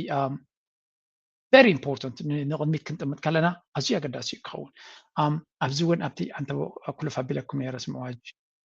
It was the decapitation of an entire generation of Iran's military decision makers. So what does a wounded, faceless regime do when it needs to project strength? It goes shopping for its angriest veterans. Enter Khamenei's son, Mujtaba Khamenei, the current supreme leader of the Iranian regime. Now Mujtaba is putting his own stamp on the Islamic Republic. And judging by his latest appointments, that stamp looks a lot more military, more surveillance, less dissent, and absolutely no eagerness to compromise with Washington. Over Sunday and Monday, after several hours of meeting with Iranian President Masoud Pezeshkian, Mujtaba carried out one of the biggest security ሕጂ እንታይ ዝበሃል ዘሎ በአሜሪካ ብዙሕ በደል ዝወረዶ ሱፕሪም ሊደር አቡን ቤተሰቡን ዝተቐትልሉ ሃገሩ ከቢድ ፈተና ናይ ህላወ ዝገጠማ ዝዓበየ ታሪኻዊ መጥቃዕቲ ዝተጋጠመሎም ክልተ ኒኩለራውያን ሃገራት ብሃንደበታዊ መጥቃዕቲ ዓበይቲ መራሕቶም ዝቐተልሉ ትሕቲ ቅርፂ ናይቲ ሃገር ዘዕነውሉ ነዚ ድሕሪ ምብድሆም ኣብዚ ሕጂ እዋን እዚ ሓድሽ ሱፕሪም ሊደር ስልጣኑ ንምድልዳል ንዕኡ ነቲ ተልእኮ ንሱ ዝደልዮ ዘሎ ከፈፅሙ ዝኽእሉ ዝበሎም ኣብቲ ሴኪሪቲ ኣፓራታስ ናይ ኢራን ናይ ሴኪሪቲ ኣርኪቴክቸር ናቶም ኣገደስቲ ሰባት ሸይሙሎ እቶም ተሸይሞም ዘለዉ ንእስራኤል መርድእ ንኣሜሪካ ድማ ራዕዲ ዝፈጠሩ እዮም ስለምንታይ እዚኣቶም እንተኮይኖም ሓደ ምስ ኣሜሪካ ንክገጥሙ ፍርሒ ዘይብሎም ከምኡ ድማ ምስ ኣሜሪካ ምግጣም እቲ ዝበለፀ ኣማራፂ ናይ መፍትሕናት ናይ ዝብል እዩ ኣሜሪካ ሪስፔክት ዝቡ ንኣሜሪካ ዝፈርሁ ዘይኮኑስ ኣሜሪካ ክትሰዓርት ስለትኽእል ክንቅፅል ጥራይ ኣለና ዝብሉ ናብ ቅድሚት የምፃሉ ስለዚ ሕጂ ካብ ሕጂ ንድሓር ሱፕሪም ሊደር ጥራይ ኣይኮነን ክእዝዝ ዋላቶም መሪፅዎም ዘሎ ንባዕላቶም ነቲ ንሱ ዝደልዮ እዮም እዚ ከዓ ንኣሜሪካን ኢራንን ሬጂም ቼንጅ ምሽ ኢሎም የስ ይጋሪድ ሬጂም ቼንጅ ደሊኹም ናው ይጋት ዋን ኦንሊ ታረኺብኩማ ዘለኹም ወይ ሕጂ ኣጋጢማትኩም ዘላ ባህጉኹም ንስኹም ትደልይዎ ደይኮነስ ዝገደደ ካብቲ ትደልይዎ እዩ ስለዚ ካብ ሕጂ ንድሓር ምኒን ዝበሃል የለን ጥኒን ዝበሃል የለን ኢራን ምናልባት ዝኾነ ነገር ሕማቕ ኮይኑ ናብ ኩናት ተተመሊሶም ኣሜሪካን ኢራንን ከቢድ ክኸውን ከም ዝኽእል በዚኻ ትፈልጥ ምክንያቱ ክሳብ ዛ ሰዓት እዚኣ እዞም ሰባት እዚኣቶም ኣብዚ ሽመት እዚ ነይሮም እዮም ብወቅዒ ስለ ዘይተሸሙ ግን ሰብ ኣብ ስልጣን ክሳብ ዘየለ እንታይ እዩ ጥንቃቐ ኣለዎ ስለምንታይ ክንምንታይ ክደፍእ ይኽእል ክንምንታይ ክገድፍ ይኽእል ምክንያቱ ከም ሰብ መጠን ስልጣን ተገዲሶ እንድሕር ኮይና ነታ ስልጣን ነታ ቦታትያ ክሳብ ዘይሸምካዮ ጌጋን ተፈፂሙ ክትኣልዮ ስለትኽእል ስለዚ እንተሸይምካዮ ግን ጌጋ እንተገይሩ ትገድፎ ማለት ኣይኮነን ግን ብወቅዒ እንተተሸይሙ ሓደ ሰብ ግን ሪላክስ እዩ ዝኸውን ስለምንታይ እታ ቦታ ኣሚንካ ይብካ ስለ ዘለካ ክሰርሓላ ክጋግየላ ይኽእል ከይተሸመ ከሎ ግን ጌጋታት ከተውሕድ ኣለካ ምክንያቱ እቲ ሽመት ዘይሃቡካ ዘለዎ ወቅዒ ነቲ ስራሕካ ርዮም ክግምግሙ ስለ ዝደልዩ ዘለዉ ስለ ዝኾኑ ጥንቃቐ ክትገብር ናይ ግድን እዩ ስለዚ ካብ ሕጂ ንድሓር እዞም ሕጂ ተመሪፆም ዘለዉ ከቢድ ዝኾነ ስጉምትታት ክወስዱ ይኽእሉ እዮም ዳትስ ዋይ ኣሜሪካ ሕጂ እውን እንተኾነ ዝሰልጣ ኣይመስልን እዮም ዝብሉ ዘለዉ እቶም ኤሊት ናይ ኣሜሪካ they see this ሓደ ርዱእ ነገር እዩ ምክንያቱ ኩሉ እዚ ዝወርደና ዘሎ ብሰንኪ ዕቡት ከልቢ ናብ ስልጣን ስለ ደደየብና ኢና ክብሉ ኢና ንሰምዖም ዘለና National security reporter David Rohde, I feel like I have whiplash because this president can't seem to decide if his best strategy here is military might or economic prowess. Yes, and that's why this is proving so ineffective because he's using one strategy for a week or two and another strategy, for another week or two. And so and the Iranians, this just isn't deterring them. I've talked to Iranian officials, I've talked to other diplomats from the region, and they, essentially feel there's a pattern evolving, which is that mediators go in, the Pakistanis, the Omanis, and the Qataris, and try to work out a deal, and then maybe some of the more moderate people in Iran. sometimes ዝብሉ ዘለው እዚ መራሒ እዚ ፈፂሙ እንታይ ከም ዝደልን በናይ መንገዲ ድሌታቱ ክረክብ ከም ዝኽእልን ክውስን ዘይክእል ልዕሊ ኩሉ ድማ ወሲኑ ኣብ ውሳኔኡ ክፀንዕ ዘይክእል ብምዃኑ ከቢድ ሓደጋ ይፈጥረልና ዘሎ ኮይኑ ይስምዓኒ ምስ በለቶም ትኽክል ምክንያቱ ሓደ ሰሙን ወታደራዊ ስጉምቲ ኢሉ ሓፍኮፍ ክብል ቀኒ ኣይ ሰሙን ኣይ ሳለስቲ ድማ ግምጥል ኢሉ ብቁጠባ ክገብሮ ዝኽእል ይብል ኣይቲ ናይ ቁጠባ ዝሓስካዮ ናብ መዕለብዩ ብፅሕካዮ ኣይቲ ናይ ወታደራዊ ስጉምቲ ዘምፀኻዮ ኣብ መዕለብዩ ብፅሕካዮ እንታይ ይብሉ ዝኾነ መድሃኒት ጅምር ግድፍ ትገብሮ ተኮይንካ እቲ መድሃኒት ኣድማዓነቱ ናጉደለይ ዝኽእል ጅምር ግድፍ ነቲ ኣድማዓነት ናይቲ ሕማም ነቲ ናይቲ መድሃኒት የጉድሎ እዩ ተፃወርነት ናይቶም ባክቴርያ ወይ ቫይረስ ድማ ይሕይሎም እዩ that's what's happening with this leader እዮም ዝብሉ ዘሎ ጅምር ግድፍ ይገብር ስለ ዝኽተል ዘሎ ኢራናውያን ነቲ መጥቃዕትናቶም ኢሎም ድወለው ኣዳፕት ይገብሩለው at the same time ድማ ንዶናልድ ትራምፕ ንሓፂር ግዜ ክትፅመም ጥራይ ዘለካ ምክንያቱ ንባዕሉ ስትራቴጂ ክቀይር ምዃኑ ስለ ዝፈልጡ ዝብል ኣተሓሳስባ ሰሪፅዎም ስለ ዘሎ ኣሜሪካ እቲ ዶናልድ ትራምፕ ዝገበረ እንተገበረ ነዞም ጉዳይ እዚኣቶም መንገዲ ክቀይሮም ኣይክእልን ንሳቶም ንፁር ዕላማ ስለ ዘለዎም ኣብ ዕላማኦም ኩሉ ዝከኣሎም ክገብሩ ክፍትኑ እዮም ስለዚ this is going to be very important as we move forward ብዙሕ ነገር ክንሪእን ብዙሕ ነገር ክንሰምዕን ከም ንኽእል ምግንዛብ የድሊ በቲ ኮይኑ በቲ ሳቶም ዝብልዎ ዘለውን እቲ ዘጋጥም ዘሎ ኩነታትን ናይ ባሓቂ ኣገራሚ ኩነታት በዚኣ ጌርና ናብቲ ናይ ዞባና ክምለስ ኢና There's coordinates for ships to pass through the straits, and they are yet to finalize this. What is this going to change, even if there is an agreement? Because the war is not between Iran and Oman, it's between Iran and the U.S. Well, Cyril, they have agreed to what's called a TSS, a traffic separation scheme. It will be for 60 days. It's temporary, but that part is relatively easy. Ships will pass under Iranian control, Iranian management. But what's tough is, as you pointed out in your setup piece, that the Iranian leadership is saying they're not going to start that procedure until the U.S. does certain things in terms of giving money, peace throughout the region and so forth and so on. So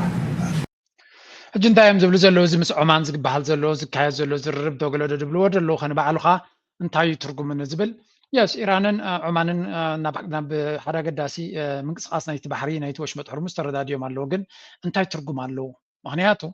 عمان زخونه نجار كتجبر مس إيران سلديت واقع لا بزح نجار كتجبر تخلي لن ولا ونتو تغير زلو سممع وننتو خنه تايم زبل زلو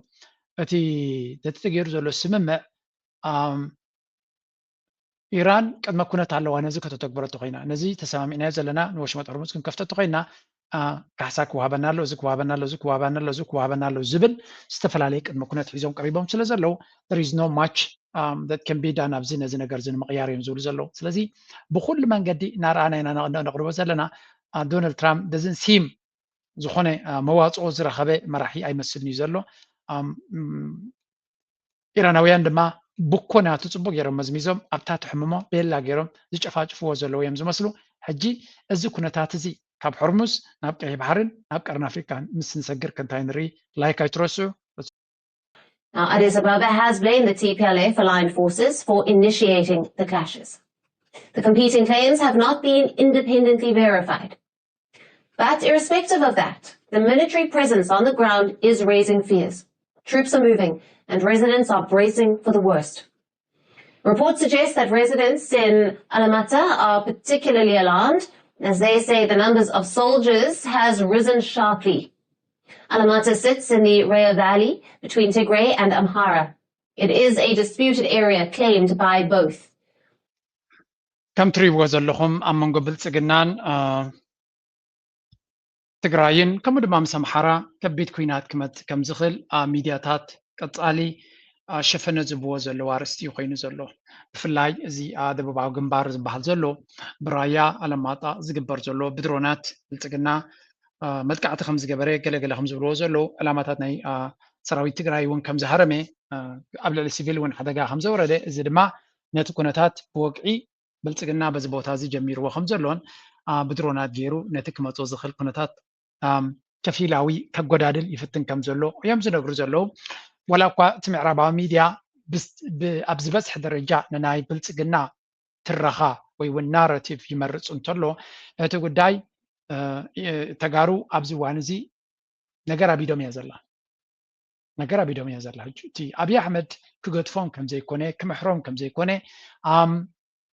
تنفاس كبون كم زي كونه فلوتي تنفاس كبون كبركم قالوا نسو علامو كطفامي نسو رزقنا علامة يزلو الجديو يوم جديو وطباديو بعصواديو بدرونديو بمسائل الأماناتو نتنا يتقرأي قالسي نمنبر كاخيو. The question is نساتهم انتهي الأماناتهم إن كند منتهي نت الأماناتهم كتكبروا دلونا تهلوهم كند منتهي وسينهم قريصهم كبقصي يخولي تحطه. برنامج أحمد نصور زخون الأمانة يزول بلليه. نزا سلطانو حدا كابتي نسلطانو يبلغون لهم نكرسو نخلو نتاقت على تامسا سلطان كينو فانو كينو شنه كينو كالوت كلاتهم زفرهن زرعدون انتولو إذا حيل الزي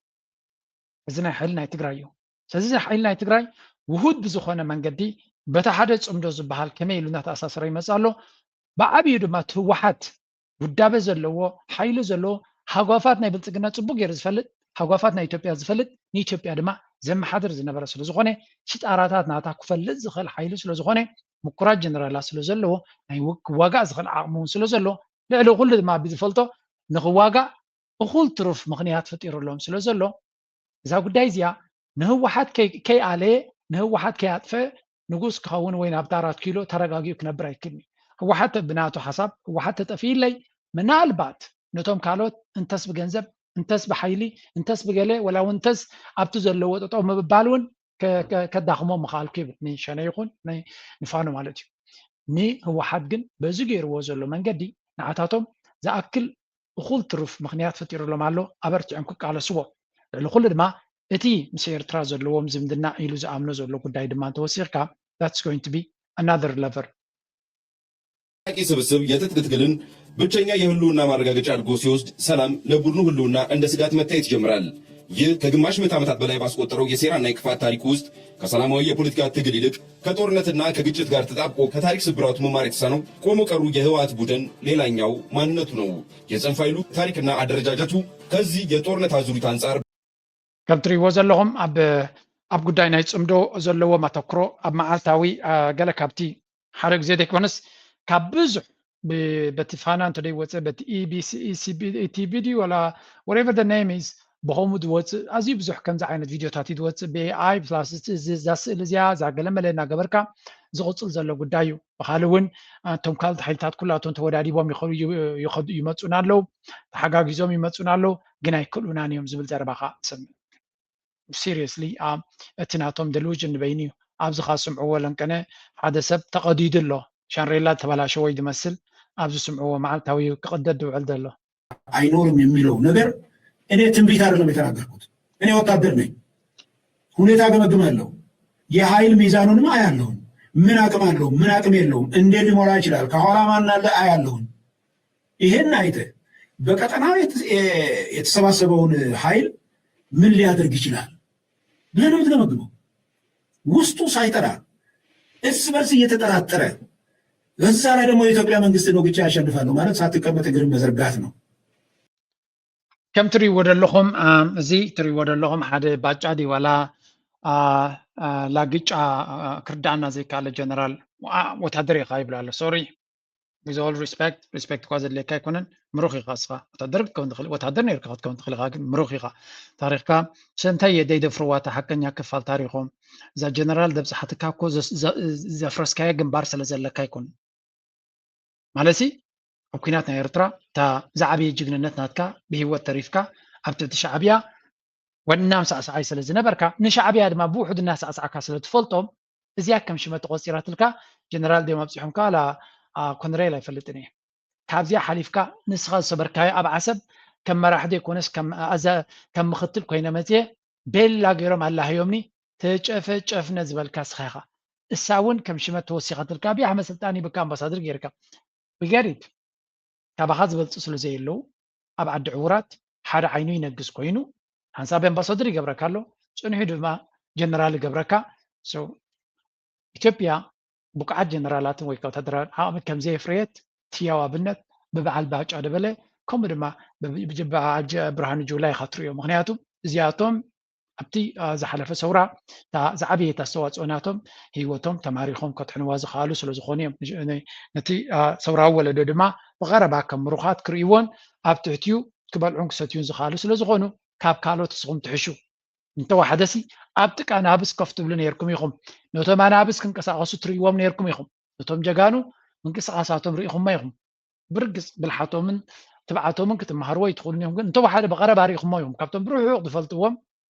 ኣብቶም ብዛንታ ዝፈልጥዎም ንስኹም ትሕሹ ተባሂልኩም ንዓለም ፅኦምኩም ካብዚያ ወፃኢ ትውስኽ ታሪክ ተላትካ I'm listening. I'm really happy to listen. እዚኣ እታ ዘረባ እዚኣቶም እዮም ድማ ኣብ ኤርትራ ዘሎ መንግስቲ እዚ ኩናት ተጀሚሩ መንግስቲ ኩሉ ይክልኒ ኤርትራ ዘለዋ ዓቕሚ ኩነታታ ኩሉ ገምጊምና እዚ ኩናት ተጀሚሩ ኤርትራ ትበሃል ሃገር ከይትውሉ ትኽእል እያ ደጀን ከይሉ ኣስመራ ደጀን ዝበሃል ከይከውን ይኽእል እዩ ኩሉ ዘረባ እዚ መጀመርያ ናብ ኤርትራ ገፅካ ክትከይድ ከም ዘይትኽእል ተረዲእካሲ ኩናት ናብ ትግራይ ከይከውን ኢልካ ትዛረብ ኣለኻ ፀኒዕካ ሕቶናትካ 4 ኪሎ ይትሕዝዎን ኢኹም ኢኻ ትብል ዘለኻ ኣብዛ ዝሓለፈት ኢንተርቪው ምስ ቢቢሲ 4 ኪሎ ሸነ ክሕዞ ይክልኒ ህወሓት ክሕዞ ይክልኒ ዋላ ፋኖ ክሕዞ ይክልኒ ኢሉ ትሕቶናትካ ካልእ ሃገር ክትቋፀር ዘይኮነሲ ነታ መደበር ናይ ኮረሻ ናይ ስልጣንካ ዝኾነት 4 ኪሎ ተትሕናዶ ተትሕናኒ ኮይኑ ዘሎ እቲ ዲበይ ኣብ መብዛሕትኡ ኩነታት ከም ንሪኦ ዘለና ወላ እውን እዚ ሕጂ ኩናት ዝብልዎ ዘለዉ ኣበይ ቦታ እዩ ኣብ ራያ ቆቦ ኣለማጣይ ዝበሃል ዘሎ ዳርጋ ደቡባዊ ክፋል ናይ ትግራይ ማለት እዩ ወይ እውን ክልል ኣምሓራ ዝራኸብ ማለት እዩ ስለዚ ኣብ ከምዚ ደረጃ በፂሑ ዘሎ ኩናት ኣብ ከምዚ ኩነታት ከለካ ክንዚ ፈኸራ ምናልባት ኣብ ኬንያ ስለ ዘሎ ርግኣት ይስምዖ ይህልኸውን ምክንያቱ 4 ኪሎ ስለ ዘየላ ኣብ ኬንያ ከዓ ብቀሊሉ ዕቁባ ክሓት አይቻልም፣ በፍጹም አይቻልም። ጽምዶ በዚህ ነው ያልኩት። ኤርትራ ትበተናለች ምናምን የተባለው ነገር ያነሱት ከኢሳያስ በኋላ ኤርትራ ምን ትሆናለች? እስኪ ንገሩ። ምን ትሆናለች ኤርትራ ከኢሳያስ በኋላ? የተዘጋጀ ሰው አለ? የተዘጋጀ አይን የሚሞላ ሰው እኮ የለም እና የለም እንዴ? ምን ትሆናለች ኤርትራ? ኤርትራ ምን ደረጃ ነው ያለችው አሁን ኢኮኖሚካሊ? እንዴ ህዝቡን ምን እንዴት አይነት አገር ነው? ስለዚህ ምንድን ነው የምትለው? ይልቅስ እኔ የተናገርኩት ነገር መልሶ ከማላመጥ ይሄ ሰው የተናገረው ነገር ከኢሳያስ በኋላ የሚለው ኢሳያስ ይቆይ ካልእ ድማ እቲ ካብ ሓልዮቱ ዝተመገሰ ምክሪ እውን ይህበኩም ኣሎ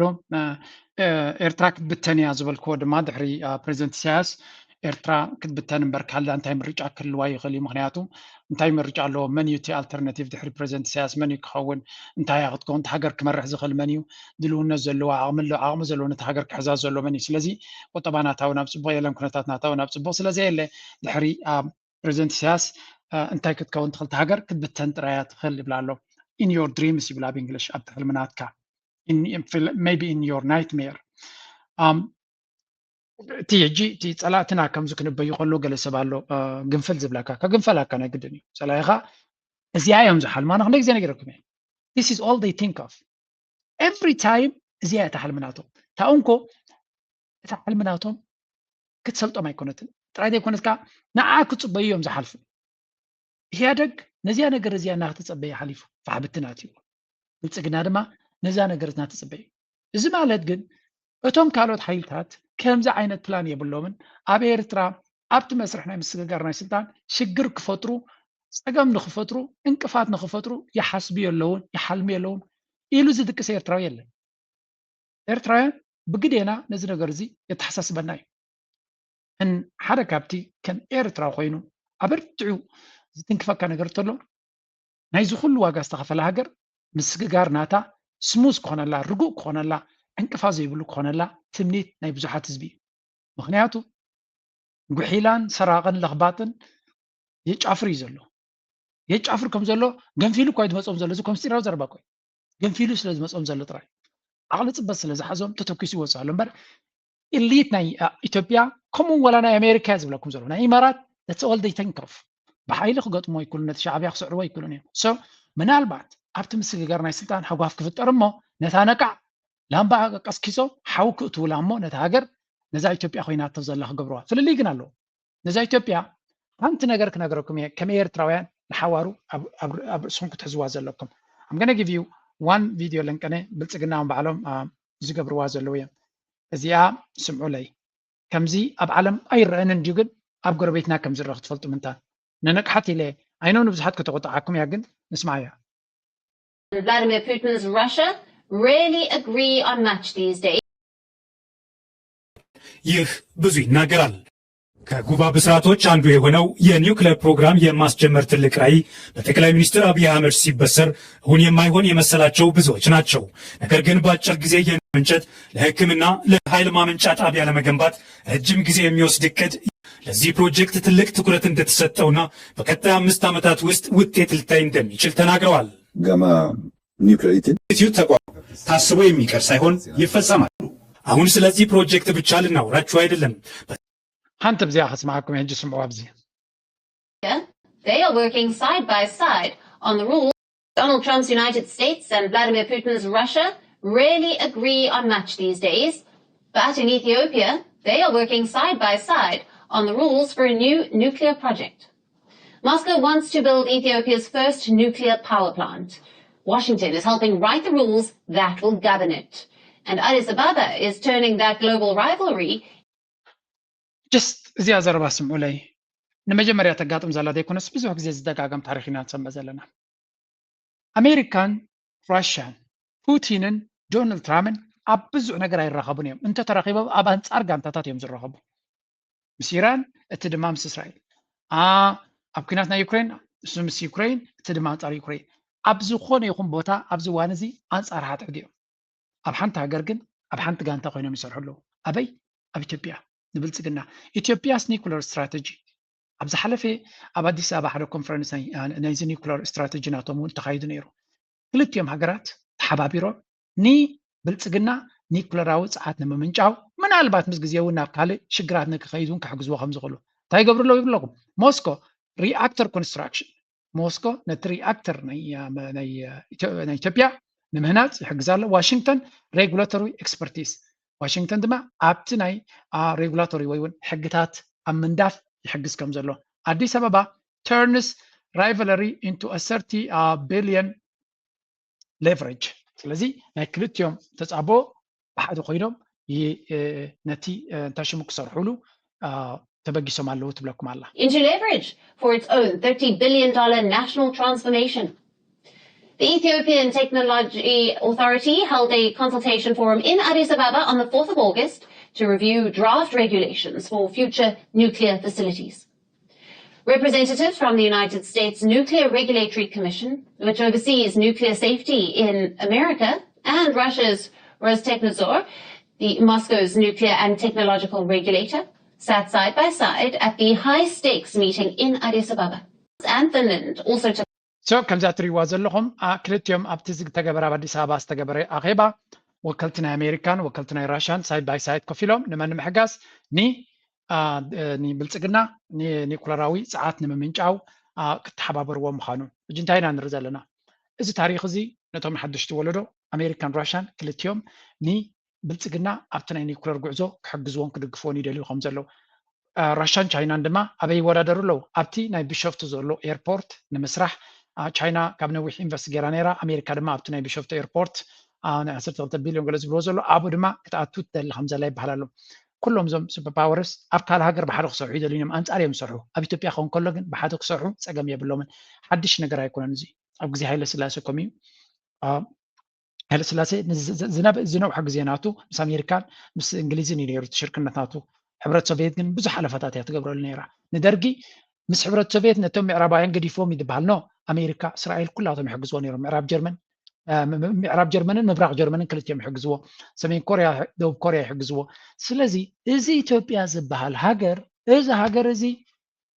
ድጎማን ሓገዝን ካብ ማንም ይዝረክብ ስለዘይሰልጦ እምበር ካብ ማንም ኣብ ካልእ ኣብ ጣውላ ብሓደ ኮይኖም ክዛተዩ ዘይክእሉ ንብልጽግና ንምሕጋዝ ንኢትዮጵያ ንምሕጋዝ ግን ዘራኽቦም ነጥቢ ኣለዎ ስለዚ እዚኣ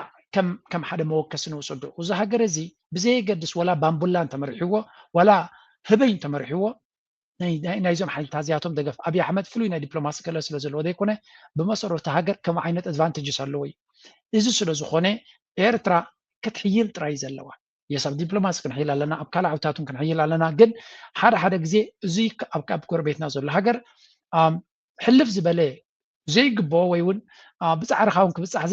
ዘይመስል ነገራት ከምዚ ዓይነት ሓለፋታት ክረክብ ይረአዩ ኣብዚ ሕጂ ግን ክጠቕሰልኩም ዝደሊ መንግስቲ ኣሜሪካ ናይ ኤርትራ ገዲፉ ወይ ንካልኦት ኣብ ከባቢ ዘለዎ ገዲፉ ምስ ብልጽግና ዝያዳ ንክሰርሕ ሽርክነት ገይሩሎ ይብለኩም ኣለኹን ኢንፋክት ካብ ገለገለ ምንጭታት ኣብ መንጎ ኤርትራን ኣሜሪካን ኣገዳሲ ርክብ ክካየድ ከም ዝኽእል ዝሕብር ሓበሬታ ኣሎ ምስ ተረጋገፀ ክነግረኩም ኢና ኣሜሪካ ፍሉይ ልኡኽናታ ናብ ኤርትራ ክሰድድ ከም ትኽእል ዝተፈላለዩ ሓበሬታታት ዲስክሎዝ ይወፁ ኣለዉ እዮም ስቴት ዲፓርትመንት ናይ ኣሜሪካ ናብ ኤርትራ ልኡኽናቱ ክሰድድ ከም ዝኽእል ዘርኢ ምልክታት ኣሎ ምናልባት እዚ ማለት ኣሜሪካ ባላንሲንግ ኣክት ክትገብር እያ ትፍትን ዘላ ባላንሲንግ ኣክት ማለት ብክልቲኡ መንገዲ ነቲ ሓደ እውን ክትድርብዮ ከም ዘይትደሊ ምስ ኤርትራ ዝያዳ ክሰርሕ ተኮይና እውን ነቲ ካልእ እውን ክትገጥፎ ከም ዘይትደሊ ብሓፈሻ እዚ ብልጽግና ዝገብሮም ዘሎ ዓበይቲ ናይ ቁጠባ ፕሮጀክትስ እዮም እዚኣቶም ንኢትዮጵያ ኣብ ኢትዮጵያ እንታይ ትፍለጥ ኣብ ኣፍሪካ መጀመርያ ብኢትዮጵያን ኤርላይንስ ዝፍለጥ እዚ ኢትዮጵያን ኤርላይንስ ሓደ ካብቲ ኣፍሪካ ኣገዳሲ እዩ ኢትዮጵያን ኤርላይንስ ስለ ዘለዎ ድማ ንዕኡ ሌቨሬጅ ገይሩ ብዙሕ ግዜ ዲፕሎማስያዊ ከምኡ ድማ ናይ ቱሪዝም ዓቕምናት ይዕቢ ኣሎ ብኡ መንገዲ ድማ ብዓለም ደረጃ ተፈላጥነት ሓንቲ ካምፓኒ ተፈላጢት ተላትካ እውን ንምፍላጥ ይሕግዘካ እዩ ብፍላይ ድማ ኤርላይን ተኮይናታ ናትካ ተፈላጢት ቱሪስት ስለተምፃልካ ንሃገርካ ምስ ዓለም ከተላለልካ ትኽእል እያ ስለዚ ኣብ ገለ ፖይንት ኤርትራ ሓንቲ ዓባይ ካምፓኒ ሓንቲ ምስ ዓለም ኮኔክት ክትገብረና ትኽእል ተንሃንፅ እውን ነቲ ብራንድ ናይ ኤርትራ ኣብ ምስላጥ ንሓገዘና ብሓፈሻ እዚ ንሪኦ ዘለና እቲ ብልጽግና ዝበሃል ክሳብ 4 ኪሎ ካብ ኩርሱ ዝብንቆር ክከላኸልሉ ምዃኖም ኣብነት ክሪኦኩም ኢለ ዋላ ብረት ገይሮም ተዘይተዋግሉ ዋላ መፂኦም ኣብ ቅድሚኡ ተዘይተሰጥሑሉ በዓልካ ክሳብ ትብንቆር ግን ኣብ ጎንካ ኣለና ዝመስል መልእኽቲ ዘመሓላልፍ ግን እዚ ኩሉ ንኣብይ ኣሕመድ ኣብዚ ሕጂ ዘሎ ኩነታት ከትሕንዎ እዮም ኢሉ ዝኣምን ሰብ የለን መብዛሕትኡ ግዜ أبي أحمد بس كنتات زي كده حنا خلي يلو زعمن سبيلا زي أستد الكاميرا أقدر أسي كون مغنياتو أتناتهم حلم بعجن عم تايز مركوس مخانو أنت عين الدقفاتن دقوماتاتن يروحوا خمسة لون تجنزبنا نحن ريالي دم سألكم زلوا إذا بتحدى نايزن عبيت هجرات مش إثيوبيا مسبلتكنا مسكال زجبر زلوا كون كله قنو زكاية زلوا أكبابينا لما مكتتال كلينا because أرنا أفريقيا هذا كابتي center of gravity كله نجارات ما كلاي صعبة زلوا بوتها سلزغني أبون تاي كذا لما نسمع عن الرن. Missiles in Yemen. It was a warning shot for Saudi Arabia. The Houthis have fired another round of ballistic missiles. Port city of Yemen, Mocha, was hit, and so were residential areas in Marib. And this comes just one day after Houthi missiles killed 7 people in Mocha and wounded 30 more. Even the port was badly damaged. Take a look at this. أجي كم تريود لهم كالي تكالا رسي دزرب زلون أزارا بنا كون دمس زلون دما قدانا كيف بحري حوت زبحل أب كيف بحري يكون أمنيو دما سجيرو بسعودية بوجن سعودية زقبر زلون متكات تالي أزارا بتي أكرا خرتنا كونيم دمس زلون زلوا عم تتقيمو ننا إيران ننا يمن حالتات عب كفالنا يمن مكوزار زقبر زلون بتحرك كون كله بتخال دما السعودية بتتجاجامي أب كبيت زغنو تهدراوي كنتات challenge قبل خمسة لوني نقر زي إذا كنا تعتزي حوتي كعرفن تطاو كبلن دريت كم زي بلو نرلنا يسي حوتي is إذا كنا تعتنزي escalation نزل عقرقر نزل له ساقطي تطاو كبلو ويكت هدادو شو هاتي بلون عرفتي بلون in fact كلا مركبون هريم اللو يمزولو زلو let's combine all these things حنتي مركب كم زهرمه أول دقيمة يزارة بلو عبد السمعوه.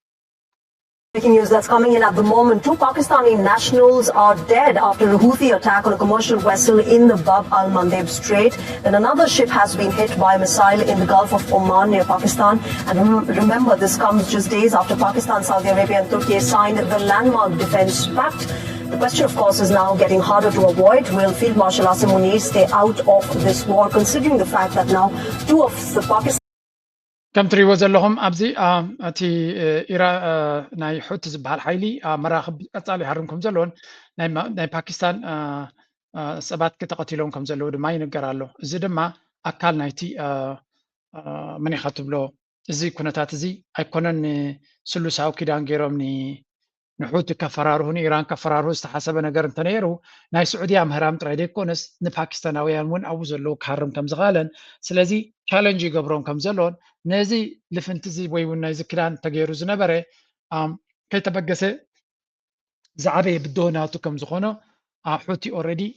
كابزياتهم دنبرو زبل حيل كم زي كونه دقيم ينصرالو مالو we are not afraid of anything ابز سخاتكم تاكيبكم اجوجو تبلو زلهم زي قد سنا غداي كونن يزبل زلو لذي ازون حدا كابتي نريون نسمعون زلنا اقداسي معبالي اكبابينا زلوي بزمن قد قصيلو انتاي وصيت كمسي وي انتاي كونيو نغزي زغداف كوينو بحفشا نريون نسمعون زلنا غداي جن very important حوتي نتي إيران كتقبرو تدلي ويون إيران أبتي إذا كنت تتمرت يالان مغنياتو نتنا بتسرح نتنا إيران كتقبرو تخلنا زن هجرات خليج نابنا تجي بس أمريكا مس إيران تفاتيتا أبز خوني خنص قمت تخيل يالان مش نبلالنا يتأمامة اللون برس قمتي وزي اللون نتزاغط قم بمن جيرات قبر الله بحوت جيرات قبر الله this is also another very smart and intelligent move بالواد اللون نتيجة دليل وزلو تساقطي تناقرات خليج كعرفة أمريكا لما من قد خي تغير نتساقطي بمن قدي حوت جيرو نتكبابي نتسعودية تساقطي قبر له نقطة بعالم دما بزينا يحوت جيرو تبوك جيرو تساقطي قبر له زين مالتيو أمريكا من قرارات يلا أمريكا نتكونتات نبحوت جزء زخون سقم تكتوسد كم ديت دلي نجير الله أريا الله بتكبرون نيران تساقط بمقبار مش إيران بمزر رام إيران بمفرح تدي كوينو نحوتي دايركت اللي تشالنج قبر يدلنيا تقونه السعودية أنا أبو جزاك السدات حسن نيرة السعودية كنت هاي قبر نحوتي راح أنت قبر يتغنى يولع الله كمان لذي إذا كنا تاتزي تبيت زخنة أجمع بزفترة لزلو كوينو تعرفوا مسير ترى زندنا مقبار والسنار استيقاون there is one variable لنكني كم سألكم زي كأنه أبز قداي نايزن سلست هجرات دبحال زلو نايزن السعودية باكستان قال جبت السلام تايدي أتوت أبز اللي فنت نايزن سلست هجراسي جبتي أنت خوينا زي أتوت نوي حوان محزن كم مخانات نجار زنبرت هجر كوينا جبت السلام تايب زي أتوت زبل مزوج زرباي زارب نيرو well there is one video that may explain ነዚ ኩነታት ክገልጸልና ዝኽእል ሓንቲ ቪድዮ ክወስኸልኩም እየ because we really need to discover ብኩሉ መዓዝናት ብኩሉ ሸነኽ ክንፍትሾን ክንምርምሮን ስለ ዘለና እዚ ጉዳይ እዚ ከርእየኩም ክፍትነ and let's go to this one ሓንቲ segment ረኺበልኩም ኣለኹ እስከዚያ ስምዑዋ Stay away from the new Turkey-Saudi-Pakistan defense pact. Was Cairo pressured by Israel? Is Egypt caught between Saudi Arabia and the UAE? Or is something bigger at play? Because while Turkey, Saudi Arabia and Pakistan were putting pen to paper in Mecca, Egypt was conspicuously absent. And that absence matters. Cairo was considered a natural candidate for the alliance. But when the moment came, Egypt chose to stay out. And the reasons reveal just how complicated the new West Asia power game has become. The pact was signed in Mecca on Friday. Turkey, Saudi Arabia and Pakistan agreed to a collective defense. Egypt was missing. And this was not unexpected. Turkish officials had spent nearly 2 years trying to bring all the parties into a broader security arrangement. Yet when the alliance finally took shape, Cairo stepped back. So why did Egypt say no? The first reason is Israel. Egypt is not just another Arab country. It is a US ally, it shares a border with Israel, and it is one of the few Arab states with full diplomatic relations with Tel Aviv. ሕጂ እቲ ዝብልዎ ዘለዉ ዘረባ ትክክል ዘረባ ክኸውን ኣይብልኒ ግን እንታይ እዩ ስዑድያን ግብፅን ፅቡቅ ዝምድና ነይርወን ንፈልጦ ኢና እዚ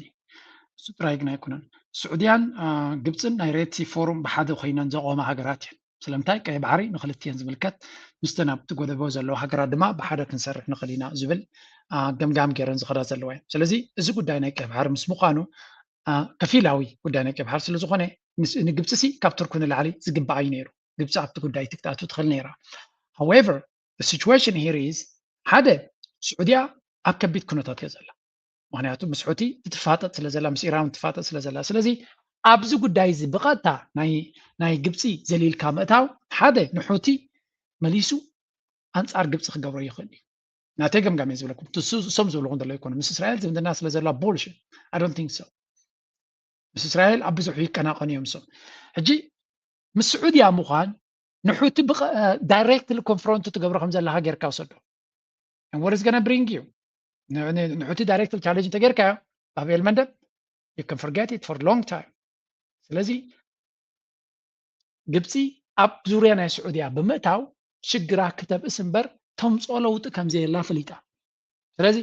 ምናልባት እዛ ዘረባ እዚኣ ጉዳይ ናይ ባብኤል ናይ ኢራን ምስ ተፈትሐ ግብፂ ኣብዚ ኩነታት እዚ ጆይን ክትገብር ከም ትኽእል ግምት ኣለና right now ni ግብፂ ንዓ ኢንዲቪጁዋል ነታ ሃገር ሓደጋ እምበር ኣድቫንቴጅስ ኣይፈጥረላኒ that's why ሓደ ካብቲ ሪዝን ናብዚ ጉዳይ ከይተኣቱ ዝገበራ ከምቲ ናይ ህንዳውያን ኤሊት ዝብልዎ ዘለዉ ክኸውን ኣይክልኒ ባህላ ስለዚ ካልእ ብዓብዩ ግብፂ ንባዕላ ኣብቲ ቀይ ባሕሪ ክኸውን ከሎ they want to be the major power ኣብ ትሕቲ ስዑድያ ክግዝኡ ይደልዩን እዮም ስዑድያ ዶሚኔት ትገብሮ ንኣብነት if you go to geography እዚ ጉዳይ እዚ ብዛዕባ ብጂኦግራፊ ክትጥምቶ ከለካ እቲ ክን ተረኺበ ከርእየኩም እየ let me show you አንተ ነገር ከርእየኩም እንደ ምክንያቱ ክርዶ ኣለና እዚ ጉዳይ እዚ ምክንያቱ እዚን ክልቲአን ሃገራት እውን ምሳና ርክብ ዘለወን ምስ ምዃነን ንዓና እውን ዝትንክፍን ዝፀሉን ኣርእስቲ ስለ ዝኾነ so give me a second I'm gonna chart خداليلكم يعني زي تقدس. It needs Saudi Arabia. It relies on financial support from the UAE. It has strategic and commercial interests with India, and it wants to maintain its relationship with the United States. حجي أبزي أنت حريقهم قال كابتي زبحال زلونت بتاعت جبت أبي اللي ريوه السعودية تنكلت هاجرات من السعودية ركب زجبرا زلوا أقداسي استراتيجيك هوا أقداس نزلوين تركي أبقى بحرب وتاي بالله سلزي بمن قد السعودية جرا بوشبط حرموزن بغيها بحرن لاويت كتكون عدل تركبالا باكستان نابقى بحر زغرب يبلان ماكلاي بحر زغرب يبلان سلازي نز من السعوديه بمخان ابقى بحري صلوان كلوا تقبر كالاي دما السعوديه بزع غنزب سلازلو ثلاثين هاجرات انفستمنت كره باخلا تركن باكستانن مخنياتو السعوديه دما كاب تركي تكنولوجي ناس وارن نا اندستريال بيزن تركب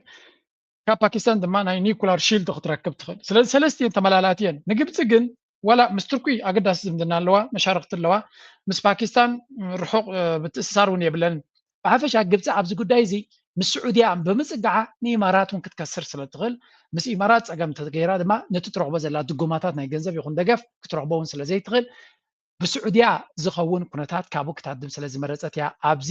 ናይ ሜካ ኔቶ ዝመስል ርክብ ክትሳተፍ ዘይከኣለት እዮም ዝብሉ ዘለዉ ስለዚ ግብፂ ኣብዚ ጉዳይ ናይ ቀይ ባሕሪ ዝሕታለ ከም ዘረኣየትን ምስ ስዑድያ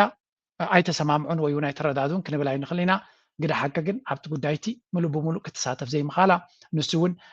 ናታ ኩነታት ነይሩ ኣብዚ ሕጂ እንታይ ኢና ንርኢ ካልእ ብተደጋጋሚ ከም ንጋልፆ ዘለና ወላ ኤርትራ ኣብቲ ናይ ጉዳይ ናይ ግብፂ ኣብዚ ጉዳይ ናይ ስዑድያ ዝሕትል ዝበለ ስትራቴጂ ምኽታላ ነፍሱ ዝኻለ መረዳእታ ክበካ ዝኽእል መንገዲ ምክንያቱ ኣብዘይ ጉዳይ ከኣቲኻ ትፈጥሮ ሽግርካ ከምፃልካ ስለ ዝኽእል ነዝን ወዲ እዚ ንከታተል ስለ ዘለና ጉዳይ ናይ ቀይሕ ባሕሪ ብብዙሓት ሃገራት ዝተፈላለየ ትርጉምን ትንተናን ስለ ዝወሃበ ዘሎ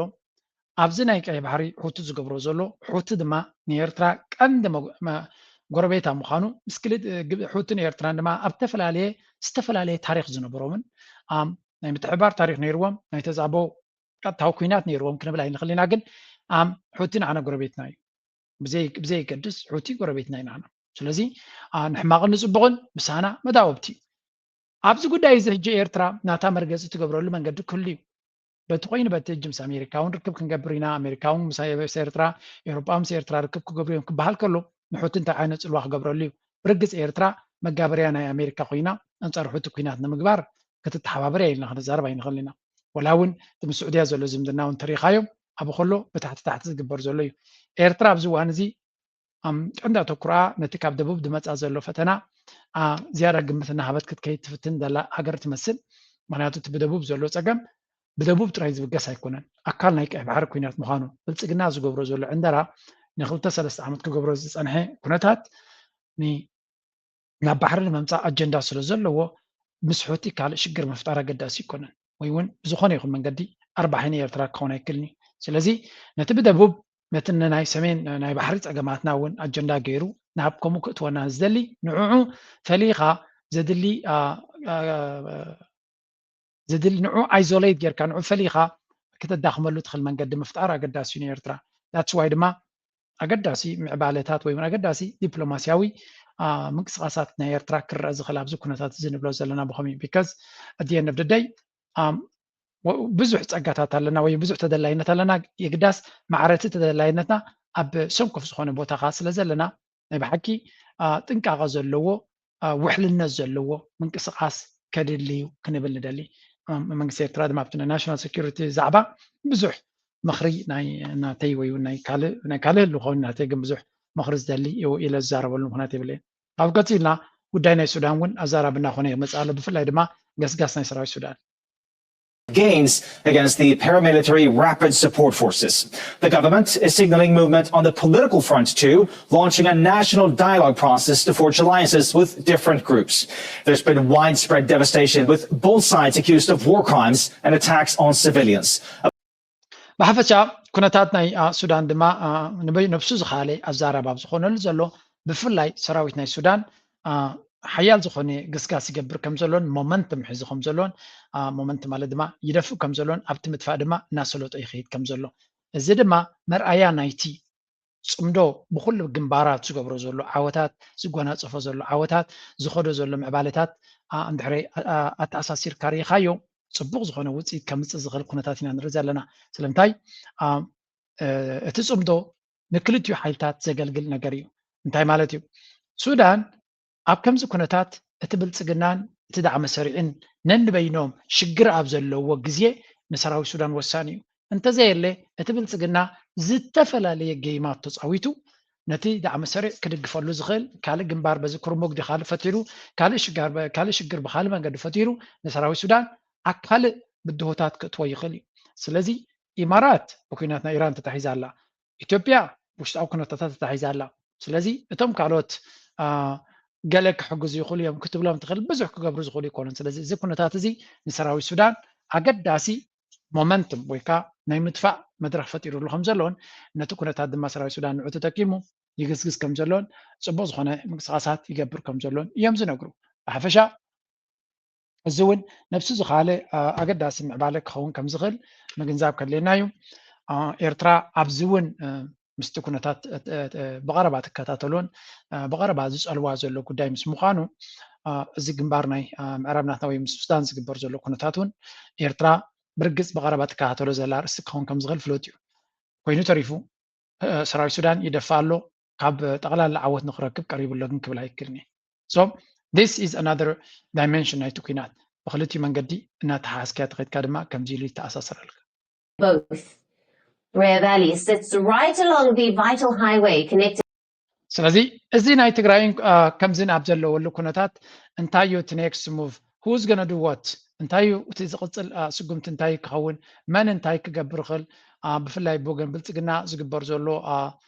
ፈንጠርዓራዕ ንበይኒ ብዙሕ ነገር እዩ ዝዝረብ ዘሎ ብዙሕ ነገር እዩ ዝበሃል ዘሎ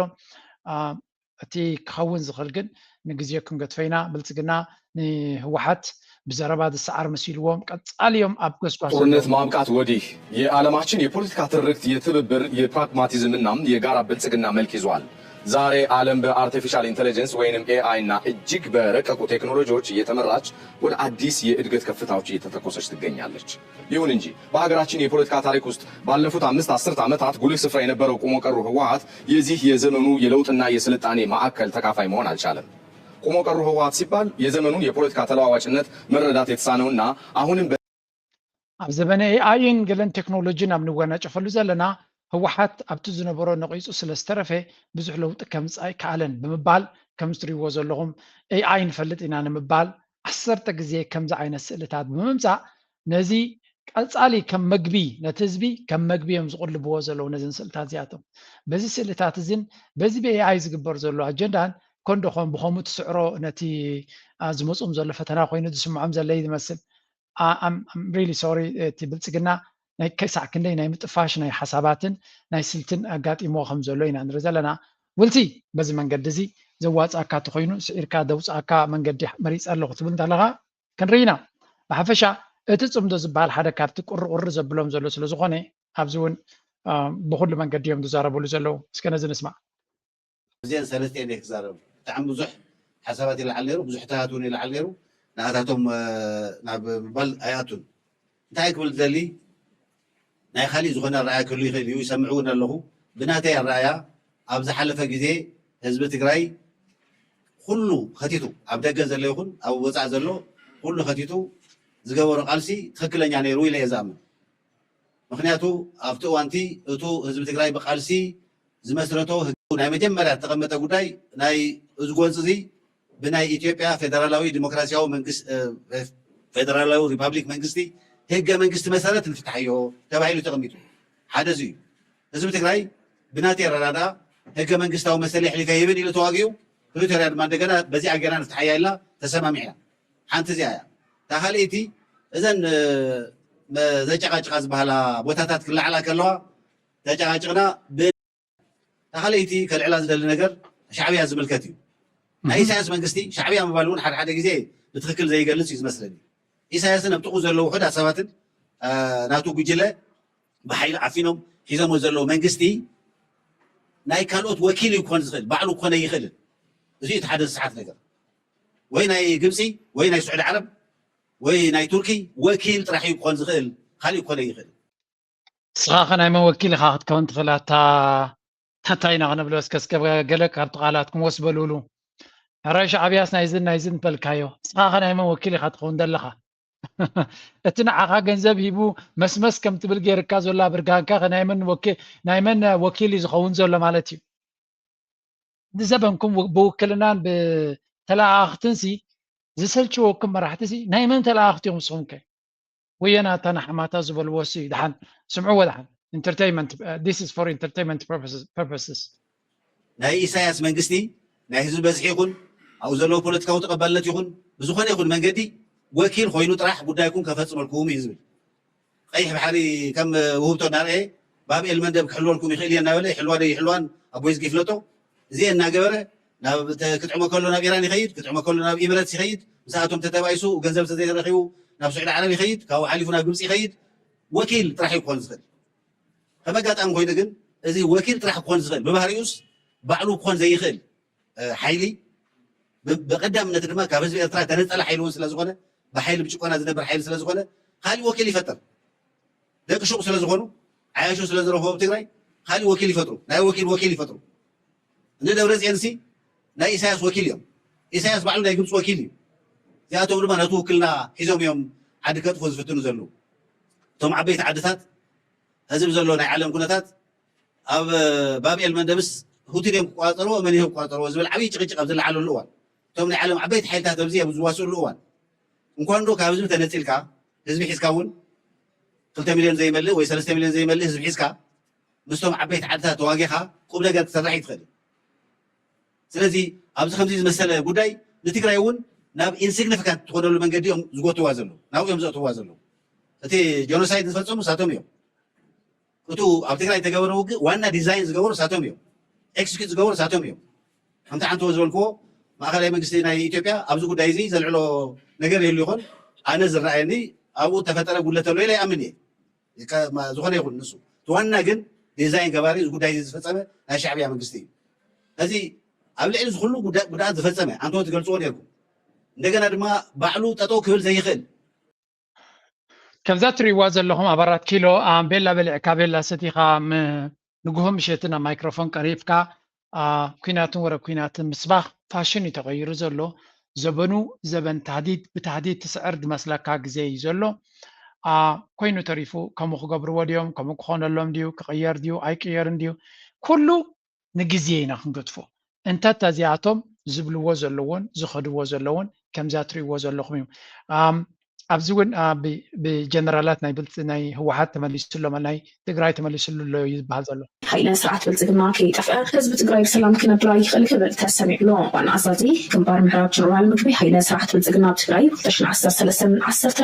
ዓመተ ምህረት ጀኖሳይዳዊ ኩናት ከፊቱ ህዝቢ ትግራይ ንምፅናት ዝገብሩ ፃዕሪ ስለዘይተሳክዐሉ ድሕሪ ውዕሊ ሰላም ፕሪቶርያ እውን ካብቲ ናይ 2013-2014 ዝነበረ ኩናት ዘይነኣስን ግዜያዊ ምምሕዳር ሽፋን ተጠቂሙ ብዝኸፍአ ብምፅናት ኣብ ህዝቢ ከቢድ በሰላ ኣብፅሑ ይበል ብኣጠቃላሊ እውን ኣብ ናይ ዓመታት ኣብ ፖለቲካዊ ኢኮኖሚያዊ ኣብ ሓድነት መንነት ብከባቢውን ካልኦት በተንቲ ተግባራትን ዝተለኣኽቲ ዝኾኑ ባንዳታት ንዝበሎም ብምውዳብን ብኣማይት ሚልዮናት ገንዘብ መዲቦም ከጥፉና ተረባሪቦም እዮም ዝበለ ጀነራል ምግቢ ሓይለ እምበርከ ካብዚ ፀገም ክንወፀ ኢና ብምባል ኣብ ሸቕሎትን ጥርጣረን ወዲቑ ፀኒሑ እዩ እሞ ነዚ ምስትኽኻል ምምዕራይ ብዝተገብረ ዘይሕለል ኩለ መድያው ቃልሲ ብምግባር ብፍላይ ድማ ጫፍ ብልሒ ናይ ተቓልሲ ዝኾኑ ሰራዊት ትግራይ ብፀላእቲ ከይተደናገርና ናብ ህዝባዊ መትከልና ደው ብምባል ነቲ ዝተፈጠረ ፀገም ብውነ ብምርድዳእ ኣብ ፅኑዕ ህዝባዊ ዕላማ መትከልና ብምስላፍ ዝነበረ ስሩዕ ከም ትሪእዎ ዘለኹም እቲ ቃልሲ ናይዞም ናይ ተጋሩ ኣዝዩ ከቢድ ዝገብሮ ካልኦት ተጋሩ ነቲ ኣንፃሮም ዝግበር ዘሎ ቃልሲ ሙሉእ ብሙሉእ ይሰርሕሉ ስለ ዘለው እዩ ኩሉ ግዜ ቃልሲኻ ከቢድ ዝገብሮ ኩነታትካ ዝፈልጥ ኣብ ውሽጥኻ ዘሎ ምሳኻ ዝተፀገየ ኣባኻ ዝለሓገ ፀላኢ እንተለካ that makes it harder ከቢድ ይገብሮ ነቲ ፈተና ናትካ ነቲ ኩነታት ናትካ ከቢድ ይገብሮ ምክንያቱ ሓደ እቲ ኩሉ እቲ ክትከዶ ትደሊ ወይ ምስጢራት ናትካ ብቐረባ ስለ ዝፈልጥ ልዕሊ ኩሉ ድማ ወላ እውን ነቲ ህዝብኻ ኣብ ጎንኻ ዓሲሉ ነቲ ፀላኢዩ ብሙሉእ ሓይሉ ንኸይቃለስ እንቅፋት ስለ ዝፈጥር ከምዚ ዓይነት ፀገማት ክፈጥረልካ ግድን እዩ ስለዚ እቶም ጀነራላት ትማሊ ኣብ ጎኒ ህዝቦም ዝነበሩ ነቲ ህዝቢ እናመቓቐሉ ዕላማታቱ ንኽስሕት ዝገብርዎ ዘለው ኩነታት ብጣዕሚ እዩ መሰንበድ ይበቃ መሰንበድ ኣይረዲኻ ትብሎ ናትና እውን ኣለዉ እንዲኦም ግን ናትና ሳክት ውዱቃት ስለ ዝኾኑ እቶም ኣብዎ ምስ ኣቢ ኮፍ ኢሎም ዘለዉ ናትና ትርጉም ዘይብሎም እዮም እዚኣቶም ግን ቁርብ እዚ ክመርፅ ኣሎ ኣብ ላዕሊ ታሕቲ ታሕቲ ንእሽተይ ውሻል ነገር ክርክርክ ዝብሎ ነገር ከምዘይብሉ ከኣምነና ኣሎ ኣመን እውን ኣሎ ተዘይላ ከምታ ዝሓለፋ ተይልና እንታይ የብሉ ካሊእ ገለልተኛ ሓይሊ ናይ ገለልተኛ ፀጥታ ሓይሊ በዓል ናይ ክኸውን ኣሎ ናይ ገለልተኛ ሓይሊ ፀጥታ ሓይሊ በዓል ናይ ገለልተኛ እዞም ሰብ እዚኦም ስናት እዮም ከምቲ ቀደም ዝብለና ዝነበረ ትግራይ እዚኦም ናትና እዮም ደቅና ትግራይ ሓይሊ ሰላም ናይ ሓደ ውድ ከይኸውን ዝብል ጥርጣሬ ኣሎ እዚ ከብራህሮ ስለ ዝደለኹ ቲፒኤፍ ተቃዊሙ ዝወፅእ ሓይሊ ናይ ቲፒኤልኤፍ ሓይሊ ኣይኮነን ኢልና ኢና ወፂና ኣይንሓዝልን ከይፈለጥና ዝሓዘልና የኣኽለና ሕቃይና ጉቢጡና ኣስዩውና እዩ ስለዚ ኣይንሓዝልን ኢልና ኢና ወፂና እቲ መንእሰይ እውን ኣይንሓዝልን ኢሉ ይወፅኡ ኣይገርመኩምን እዚ ኣብዪ ኣሕመድ ደመወዙ ዝኸፍሎ ዘሎ ሰብሲ ናይ ሓደ ውድብ ኣይንኸውን ዶ ናይ ጀን ኣፍሪት ኣይንኸውን ዶ ዝብል ዘሎ ኢትስ ጀስት ኣብ ትግራይ ዘሎ ቲዲኤፍ ዝበሃል ዘሎ ብዘይ ደመወዝ ንዕላምውን ንሃገሩን ንህዝቡን ይቃለስ ኣሎ ኢሉ ዝቃለስ ዘሎ ህዝቢ እዩ انت زياتهم بس قاتلا ناي بلصقنا نابن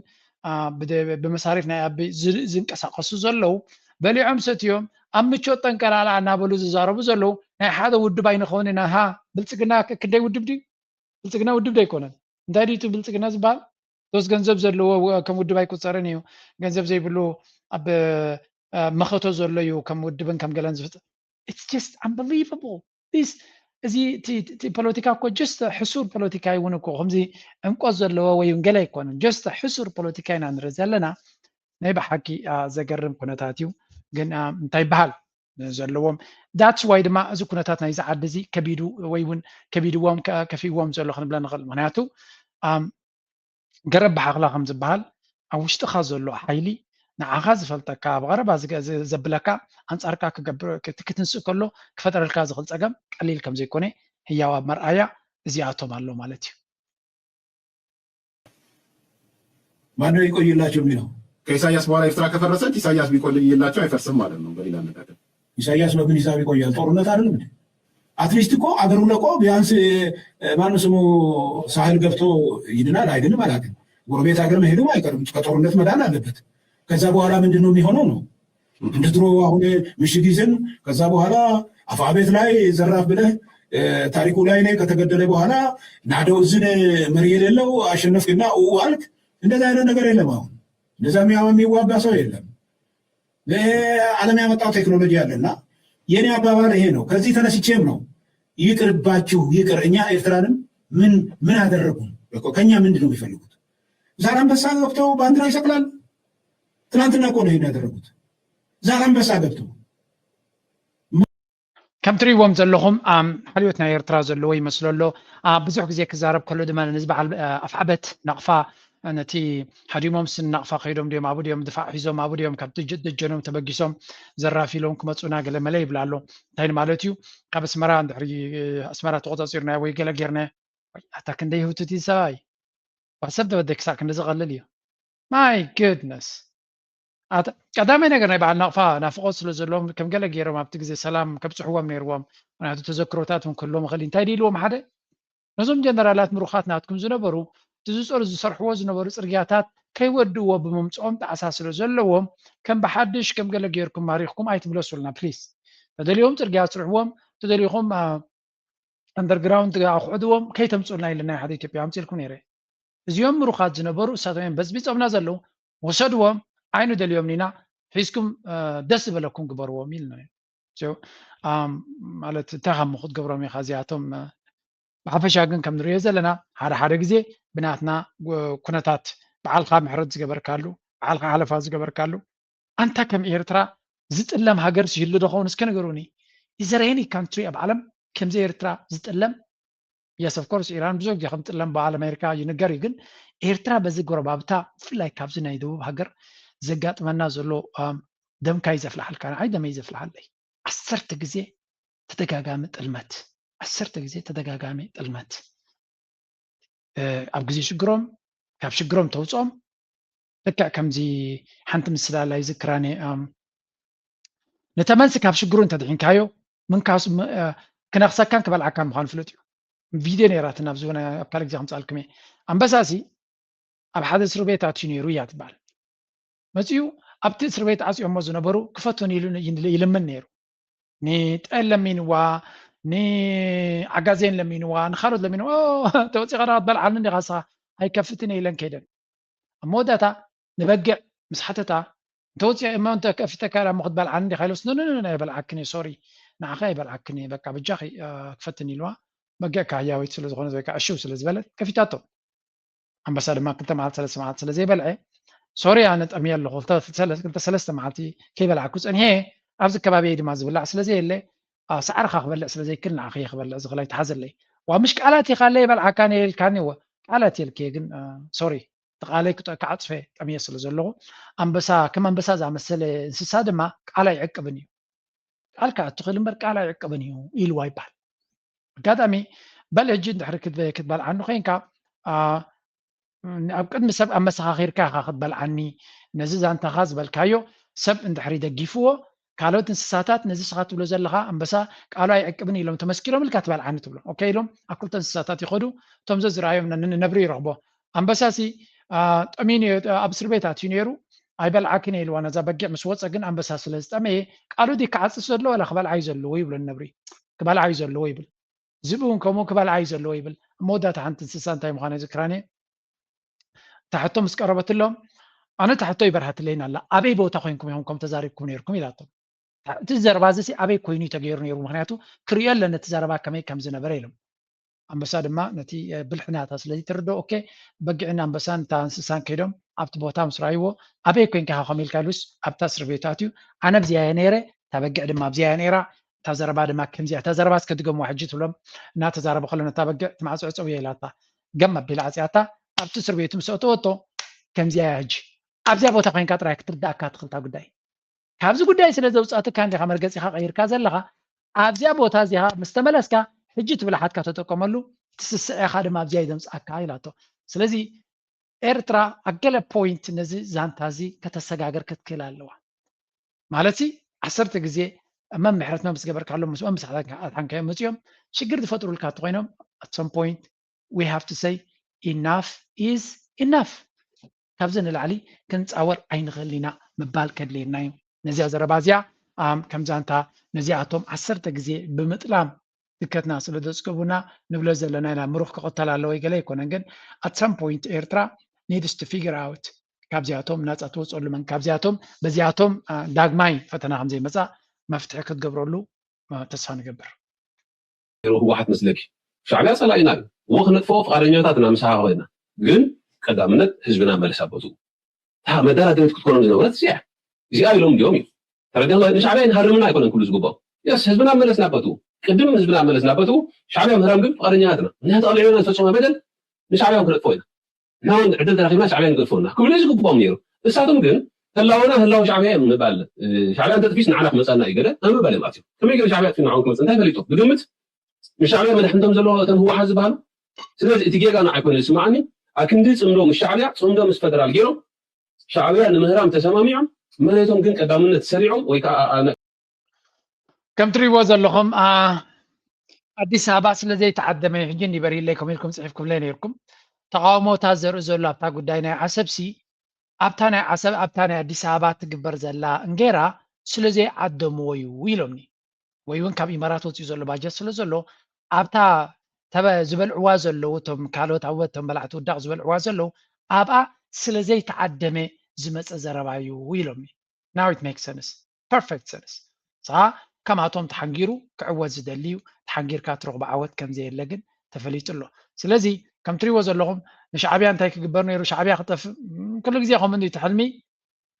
ተሓልሚ ግን ኣይትውዳእን እያ እጂ ኣብይ ኣሕመድ ንዓኻትኩም ኣምፅኡ ኣብ ስልጣን ዝረኽቦ ነገር የብሉ ሶሪ ጌም ኢዝ ተወዳ ነገር እዩ ከም ትሪእዎም ዘለኹም ህወሓት ከዓ ዘዋፅኦም መሪፆም ኣለው ንዓኻትኩም ኣሚኖም ናብ ዝኸድዎ ጉዳይ የብሎምን ኢንፋክት ሓንቲ ቪድዮ እውን ኣላ ኣብ ሶሻል ሚድያ ከተሰዓኩም ትኽእል እያ እናበሉ ዘዝርዋ ዘለዉ እንዲኦም ካብ ቦርሳ ናብ ቦርሳ እንዲያታ ትዘውርታ ኩነታት ከምዛ ትሪእዋ ዘለኹም ዓሰብ ሸይጥካ ሳምሱናይትካ መምላእ እያ ትበሃል ዘላ ዓሰብ ክሸይጥ እኮ እቲ ዓሰብ ኣብ ኢድካ እንተላ እምበር ወላ ሓንቲ ዘይብልካ እንታይ ኻ ክሸይጥ ትኽእል ዝሽየጥ ነገር የብልካ ዝልወጥ ነገር የብልካ ከምዛ ንሪያ ዘለና እዞም ሰባት እዚኣቶም መወዳእቱ እንታይ እዮም ክኾኑ ንፈልጦ የብልናን ግን ኣገይን ዴር ኢን ዲስ ኣብ ህውተታ ሙሉእ ብምሉእ ኣትዮም ኣብኡ ጠንቀላላዕ ክብሉ ዝውዕሉ ዘለዉ ሰባት ኢና ንርኢ ዘለና ዓሰብ የብልካ ወላ ስግንጢር የብልካን ሶምንካ ከማ ጌርካ እንጆይ ግበራ ክሳብ ኣብር እዩ ዝጉሕፈካ ከማ ሓደ ግዜ እውን ከምኡ ገለ ኢንተርቴን ገይርዎም ነይሩ ግን ቁም ነገር ከም ዘይብሎም ስለ ዝፈልጥ ከምኦም ንሱ ናይ ሓፂር ሓፂር ጥራይ ዝሓስብ ስለ ዝኾነ ንሓንቲ ሶምን ዕድል ክቦም እዩ ድሕሪኡ ገነ ቢ ትሮውን ኣወይ ክድርበዮም ሽዑ ድማ ጥረ ገንዘብ ናብ ሕሳቡ ባንክታት ከእትዎም ገደብ ግዜ ፈሊዩ ድሕሪ ምጥንቃቑ ዋናታት ገንዘብ ካብ ሕሳቦም ገንዘቦም ከውፁ ስለዘይከኣሉ ኣብ ዓብዪ ቁጠባዊ ፀገማት ከም ዝወድቑ ዝሕበረ ብመሰረት እቲ ካብ ኣስመራ ዝተለኣኸ ሓበሬታ ከም ዘመላኸቶም ውልቀ ሰባትን ትካላትን ነቲ ብጉጅለ ህግደፍ ኣብ ወርሒ ሰነ ዝወፀ መጠንቀቕታ ተኸቲሎም ገንዘቦም ናብ ባንክታት ሕሳቦም ዘእትዉ ዳግማይ ካብ ባንክታት ኣውፂኦም ክጥቀምሉ ከም ዘይኽእሉ ተፈሊጡ ስርዓት ህግደፍ ኣብ ወርሒ ሰነ ካብ ባንኪ ወፃኢ ኣብ ኢድ ትካላት ውልቀ ሰባት ዘለዉ ጥረ ገንዘብ ክሳብ ክሳብ መወዳእታ ሓምለ ናብ ሕሳቦም ባንክታት ከእትዎ ተሪር መጠንቀቕታ ሂብሎ ይኹን እምበር ኣብ ኤርትራ ብዘሎ ዘይምዕብል ልማዳዊ ኣሰራርሓ ሎሚ ጽባሕ ተመልሰ ኣብ ውሽጢ ብጉጅለ ግደፍ ዝተባሃለ ገደብ ግዜ ገንዘቦም ናብ ባንክ ወይ ድማ ናብ ሕሳቦም ከኣቱ ይከኣለን። ስርዓት ግደፍ ኣብቲ ዝወሰኖ መጠንቀቕታ ዓለት ነቶም ካብ 50,000 ናቕፋ ንላዕሊ ገንዘብ ዘለዎም ሰባት ውልቀ ሰባት ስለዝተቐበለ ድማ እቶም ውሕዳት ዓቐን ገንዘብ ዘለዎም ሰባት ካብ መቕፃዕቲ ክድሕኑ ኣብተን ዘለዋ ውሱናት ባንክታት ነዊሕ መስርዕ ሪጋ ክሕዙ ክመላለሱ ከም ዝተገደዱ እቲ ሓበሬታ ዘረድእ ዘሎ ብገዛ ርእሱ ዝወፁ ኣዋጃት ሕግታት ከተግብር ዓቕሚ ዝሰኣነ ሕሰም ህዝቢ ዘይስቆሮ ጉጅለ ግደፍ እናተባሃለ ከም ትሪእዎ ዘለኹም ደርከበ ብዛዕባ እዚ ናይ ባንኪ ጉዳይ ብዙ ቪድዮታት እንዲድወፅ ዘሎ I really hope መንግስቲ ኤርትራ እዚ ዝብልዎ ዘሎ ሓቅነት ዘለዎን ማለት ኣይኮንኩን ግን መንግስቲ ኤርትራ መግለፂ ስለዘይውፅአ እዚ ከምዚ ዓይነት ፕሮፓጋንዳ ቦታ ይድሕዝ ድሕሪ ንጹር ዝኾነ ሓበሬታታት ተዋሂቡ ነቲ ህዝቢ ከምዚ ዓይነት ዘርከቡ ዝዛረብዎ ሓቂ ይመስል ኣብዚ ዝሓለፈ ምስ ቅዱሳት ኤርትራውያን ንማጎት ነርናሲ ሓደ ግዜ መንግስቲ ኤርትራ መልሲ ይህብን እዩ ክንብል ከለና እቲ መልሲ ዘይምሃብ ጽቡቕ ዲ ሕማቕ እንድሕር ኢልኩም መልሲ ስለዘይተዋሃበ ካልኦት ጉሒላታት ነቲ መንግስቲ ዘይሃቦ ምንጭታትና ከም ዝሓበርዎን ጠንቅታትና ከም ዝሓበርዎን ባእታታትና ከም ዝሓበርዎን እናበሉ ነቲ ህዝቢ ነቲ ኩነታት ናብ ዘይተደልየ መኣዝን እዮም ዝወስድዎ ሓደ ግዜ መንግስታት ተቀላጢፎም መልሲ ዝህቡ ስለምንታዩ ዘየድሊ ናራቲቭ ዘየድሊ ኣዕናዊ ዝኾነ ንሞራል ህዝቢ ንመንፈስ ናይ ህዝቢ ከዳኽም ዝኽእል መፅዩ ነቲ ኩነታት ከየበላሽወልካ ትክክለኛ ሓበሬታ ንህዝቢ ክትክውሃብ ስለ ዘለዎ እዩ እሱ እንተደይ ተገይሩ እቶም ጸላእትኻ በዓላቶም ብድመስሎም መንገዲ ፈጢሮም ካብ ውሽጢ ዝመፀና እናበሉ ነቲ ህዝብኻ ሓንጎሉ ክጥምዝዝዎ ይኽእሉ እዮም ስለዚ ሓደራ ተስፋ ንገብር መንግስቲ ኤርትራ ኔክስት ሙቭስ እንታይ ክኸውን ውሳነ ናይ ዝኸውን ዘሎ ንህዝቢ ወግዓዊ ሓበሬታ ክብ ተስፋ ንገብር ቢካዝ if you left እዚ ነገር እዚ ከይመለስካሉ ስኢልካ እንተሪእኻዮ ናቱ ኣዕናዊ ሽግራት እውን ስለ ዘለዎ ብዙሕ ከምዚ ቪድዮታት ይሰማዕ ኣለኹ ይርኢ ኣለኹ ጽሑፋት ዝወፁ ዘለውን የንብብ ኣለኹ ኩሉ ሰብር ኩሉ ኤርትራዊ ካተሎ ለኽብል ኣይክልኒ ግን it may create some certain ጽቡቕ ዘይኮነ ፊሊን ኣብ መንጎቶም ኤርትራውያን ክፈጥር ይኽእል እዩ ዘለናዮ መድረኽ ድማ ኩሉ ህዝቢ ኤርትራ ብሓደ ዕስል ክብለሉ ዘለዎ መድረኽ ስለ ዘለና ኣይሆፕ መንግስቲ ኤርትራ ክሊር ዝኾነ መብርሂ ክብ ኔክስት ሙቭ ናይቲ ናይ ባንኪንግ ሲስተም እንታይ ክኸውን ከም ዝኾነ ነዞም ኣብ ኣፎም ዝመፁ ዝዛረቡ ድማ ዕድል ሂቦም ንኸውን ስምዕዋ እስከዚያ ሰላም ክቡራት ተኸታተልቲ እዚ መደብ እዚ መደብ መዓዛ ፍረ ፃዕሪ እዩ ኣበይ ከም ዘለኹ ኮ በካዳድናይ ፈሊጥኩምን ኣለኹም ኣቶ ጓል ብሌናየ ላሌ ፈትወኩ ኸይነ እምበር ጓይላ ምሕዳር እየ ዝተባሃለላ ጓል ብሌነ ሰቤት መርሓባ وادحنا انترات وادحنا دينا يلا مرحبا ارينا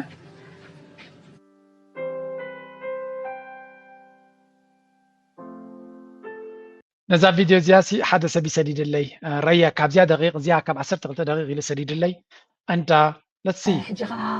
ما بيهرب بلين ممرتي بزعبة بلتك هنا كنا مهار متينا